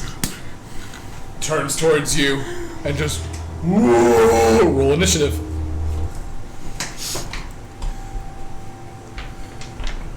8. 9. Okay. Let's get a roll on you. Got lucky. So yeah, You notice as this happens, the chairs fold out, everyone sort of backs up, a circle gets sort of formed inside of here as the Smallvross and this Carter gets sort of pushed towards the center of the open area, and you start to hear just a Floyd! I'm assuming that a 6 doesn't hit. It does not, no. He throws a massively slow hook that you're able to duck underneath of. Alright, I give him my classic Tempest hook. Okay, and I'm going to make special rules for this. I'm counting both of you guys as fist weapon Vorpal knockout. So if you roll a natural 20, it is a knockout. Gotcha. You add a D4 to your damage, by the way. Do what? You add an extra D4 to your damage, by the way. Not the roll to hit, but the actual damage. So that was 21. That's a hit. Alright. So that will be 8 points of damage. Boom! A powerful blow into the ribs of Carter. The power of Tempest compels you. Yes, he moves over. No light, Tempest! And he gets up. And he goes to swing again. Does that add anything to my AC? That is going to be a 22. That does hit. Okay, so that's going to be 10 points of damage. As he brings his fist up. He double fist down on the top of your head. You feel your nose kind of push in. You see blood just drips out from your nose. Nothing's broken, but just the force of it. Alright, I'm going to swing on him.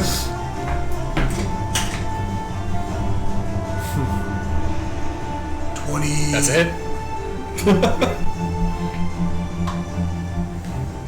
7 points of damage. Alright, you're able to crush right into the side of him again. This time he sort of kind of does this look back towards his captain. His captain's like, "What are you looking at me for? Fucking kill him!" I'm going to use War Priest and attack him again. Go ahead.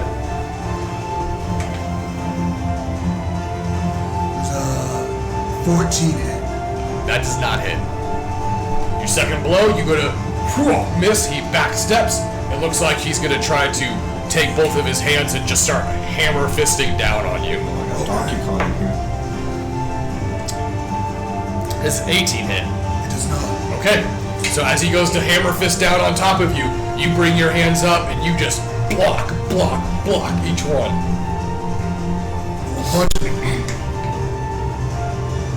There's a 15 hit.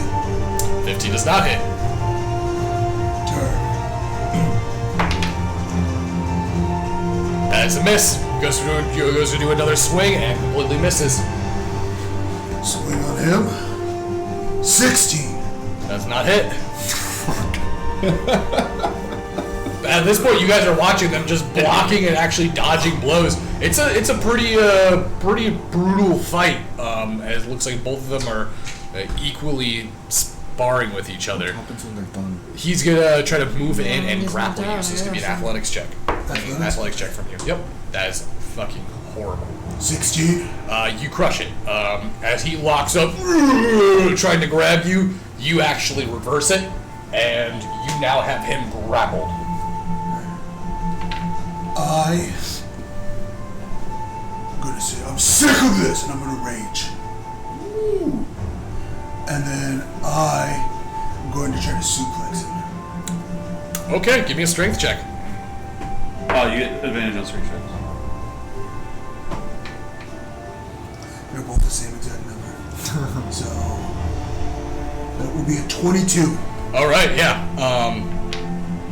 You manage it easily. You grab him, in wrestling super style. You bring him, arch your back, and with perfect form, crush him. You actually see Carter's body cave in the floor of the building and dent the boards in and crush it. Kaz, as you're sitting there watching this fight, you kind of feel like the building sort of shift. Sort of look around. And as that happens, he rolls over and attempts to try and get up from this. So, he gets up in a complete daze and tries to swing on you, and completely misses again. Alright, I'm going to swing on him. Do you have like a tutor? Did you get hit in the head recently? Yeah, no, that does not hit. Alright, you gonna swing, he blocks it. Now he's gonna move in. It looks like he's actually gonna try to bring his foot up and stomp towards you.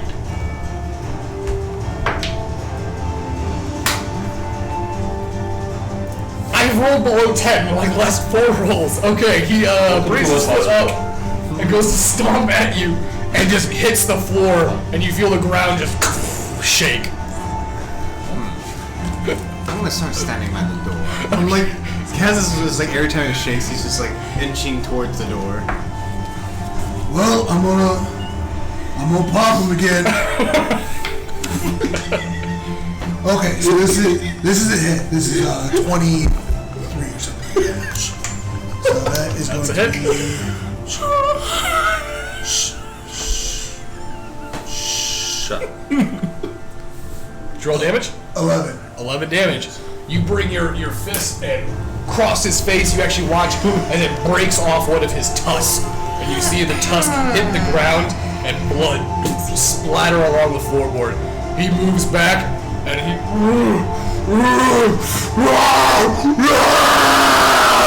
And you notice that he begins to rage. Double rage. And he moves forward to you and he's just attacking you with his head. Just open up the fucking pit! Open the pit up! Natural 1. I use that. Can I make a confession to you real quick?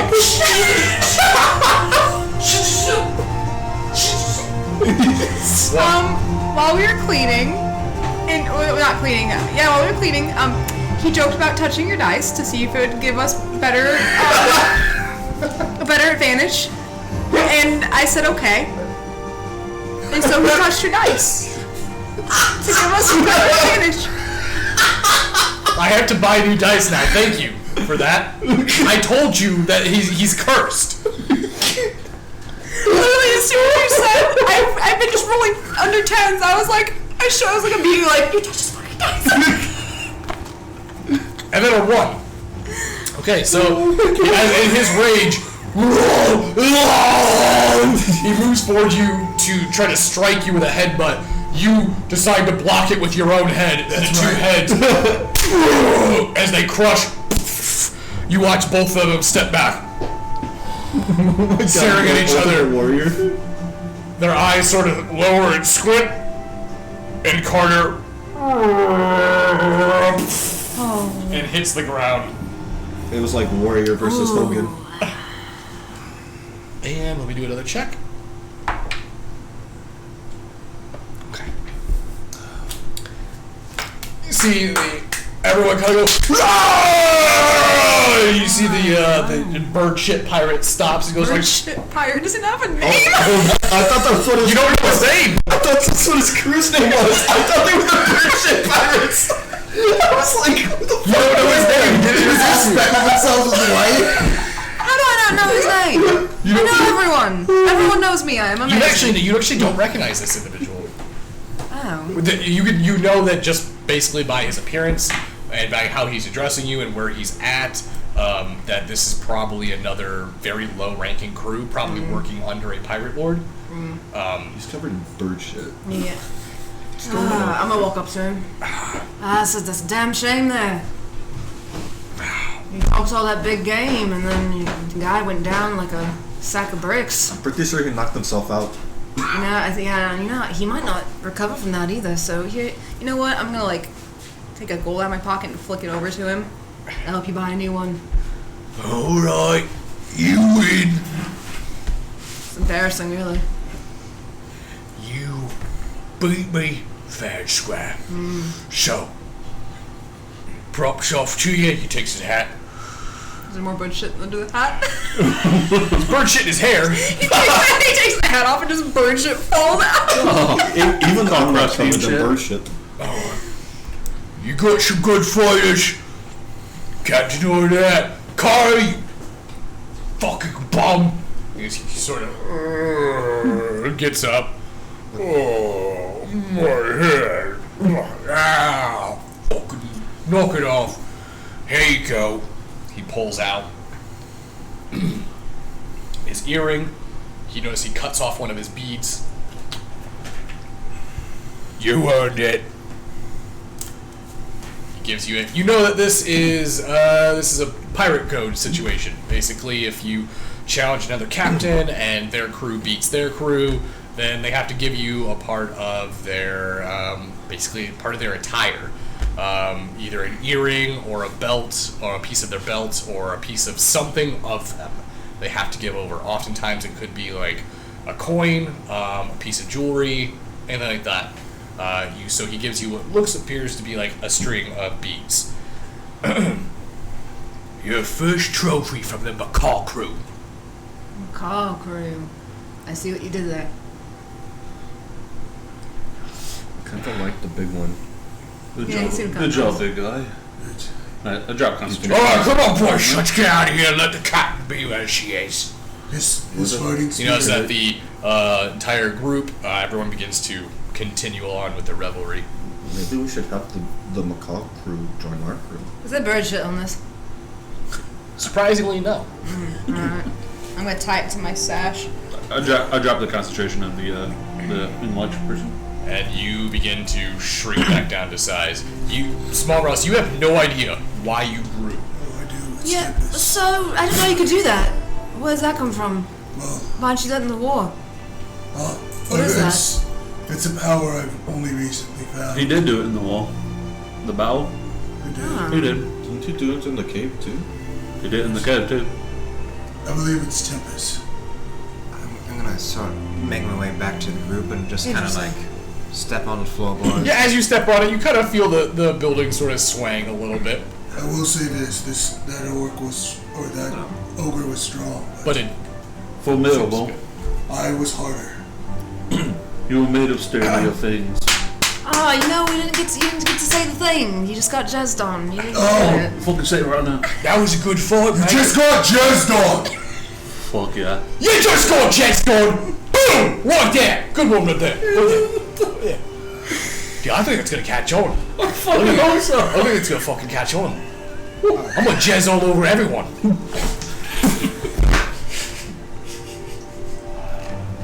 Okay. Before we get We're all jazzed, gonna jazz on everyone. Eventually. Oh, fuck, please. I think there are too many people to jazz on. We'll jazz on everyone. I don't have the strength to jazz that. But you got the tenacity. Hey, no, don't talk like that. Tempest can give you the strength to jazz on. I seen you just headbutt an ogre. I'm pretty sure you have the ability to jazz on everybody. That was a big jazz. That's the type of thing. That's the type of thing that we gotta do, and we're gonna prove ourselves as a crew, right? Jazz on I love your enthusiasm, Barry. Well done. Fucking great being able to talk in a crew and not get punched in the face. Well, we would never punch it in the face, Barry. I knew it was a problem, but I didn't realize it was that bad of a problem. He's just going around punching everyone all the time It now. was just everyone in the crew. Everyone just punched me in the face. So did everyone just jazz on you? Everyone was jazzing on me. Why didn't you That's a lot. like That's that? a lot to unload. You have to assert yourself. been a by while. jazzing. Alright, okay, I'm gonna tell you why I did. I'm gonna tell you why I didn't fight back. Right? Do you know what Shiv's ship is called? Do you know what it's called? That's a good name. It's called Gallows End. You wanna know why it's fucking called that? Yes. Because he's got these fucking swivels attached to the front, right? The front of the ship, okay? The helm. And what he does is, on these swivels, there's a piece of rope that hangs down from it. He doesn't just hang you from it and throw you overboard and let you just dangle over the ocean. No, he takes this metal fucking cage, he puts it around your head and fucking screws it into your skull, Yeah. and then swings you out and lets you fucking rot until your bones fall into the sea. He really is talented. We should It's do the that. most horrifying, terrible thing. You try sleeping at night and there's someone screaming. Yeah. So we need to come with something more fucking diabolical. Why don't we take that ship? Okay, I don't think that's the point of Barry's story. Or Just saying that's why I wasn't fighting back. I see. He had a real knack for the theatrics. I feel like you need to hug. Okay, so Do you need to hug? You notice that Betty Sue walking out. That was a terrific fight, although Later. I'm not sure about the catchphrase at the end. Sounds a little... Oh yeah, I'm not sticking with that. Probably can misinterpret that. But, What do you mean? She slides a small chest forward onto the counter. This is for you. I would, open it up on the ship. Open up on the ship. I left a note in there. Instructions. Great. Well, should we get out of here before another person tries to start I fighting? would me? go, quickly with that. Is there like a back door? Maybe you can go out that way. We don't fucking use no. I'm going out the back door for them. Follow me. Alright. As the group then turns and heads out the back way, the entrance. I'm assuming you're heading back to the ship. Small Ross, you're able to, once you get there, take horse meat and take it up to Granny Zegby. Excuse me. You then turn and return back to the ship as Barry is hoisting the anchors and getting the sails ready. Would you like to open the chest? Yeah, I'm gonna take it out to the main deck and pop it open. Okay. Does everyone hurtle around to see this?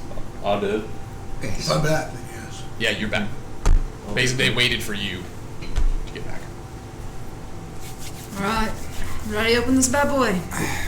Let's do it. As you look at the chest itself, it's a black iron chest. It's all metal. The brandings around it also have what looks like sigils. Possibly arcane in nature. The chest itself seems like it's got some sort of enchantment. You definitely can see or feel a dwemer of magic that sort of pulses around it. As you take your thumbs, you press up on the lid, you see glowing white light begin to brim around the edge. Do you keep opening? As you open it further, the light shines onto the faces of the strangers. As Barry leans in and gazes in wonder, the lid stops at the top. Inside, you see what looks like a compass. But inside the compass, there appears to be metal spheres overlapping each other and spinning, oscillating around an Archelon cell. Oh shit. Oh shit. You then see the note placed underneath. Read it? Mm-hmm. Says, Dear Jez and whatever your crew is called. This is an Archelon compass. It will take you to where you need to go. It's designed to lead you only to that island, no matter where you're at. Once you're there,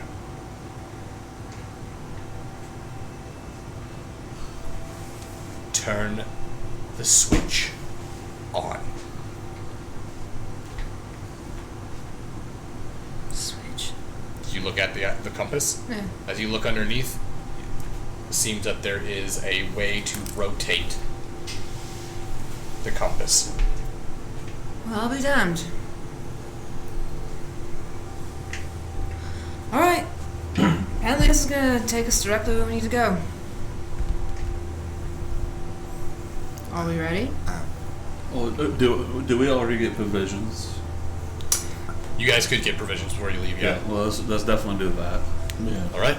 So after spending a few hours gathering provisions and food for the trip, strangers return back on board, raise sails, venture off into the dark, deep blue. And that's where we're going to end the night tonight. Yeah, what a good ending point. So, thank you all for coming in tonight. I hope you guys enjoyed it. That was episode 21, and The Strand of Fate. So, join us next Sunday as we come back for episode 22. 22. Titled Isles of Darkness. Spooky. Oh no. So, tomorrow we'll be back, 8 p.m. We're going to be testing the beta for Hellgate. Heckin' yes. I will be releasing the PDF for that for you guys to play in the Discord. There will be a beta version 1.2 after the first playtest kind of goes through. This is basically to have the main mechanics in it and will basically give you a feel for how to play the game. As far as scenario, expertise, and I believe enchantments are still not in the game yet. That's going to be for version 1.2. I'm one human being. I'm one human being. But I think right now it is definitely perfectly capable of doing the beta test.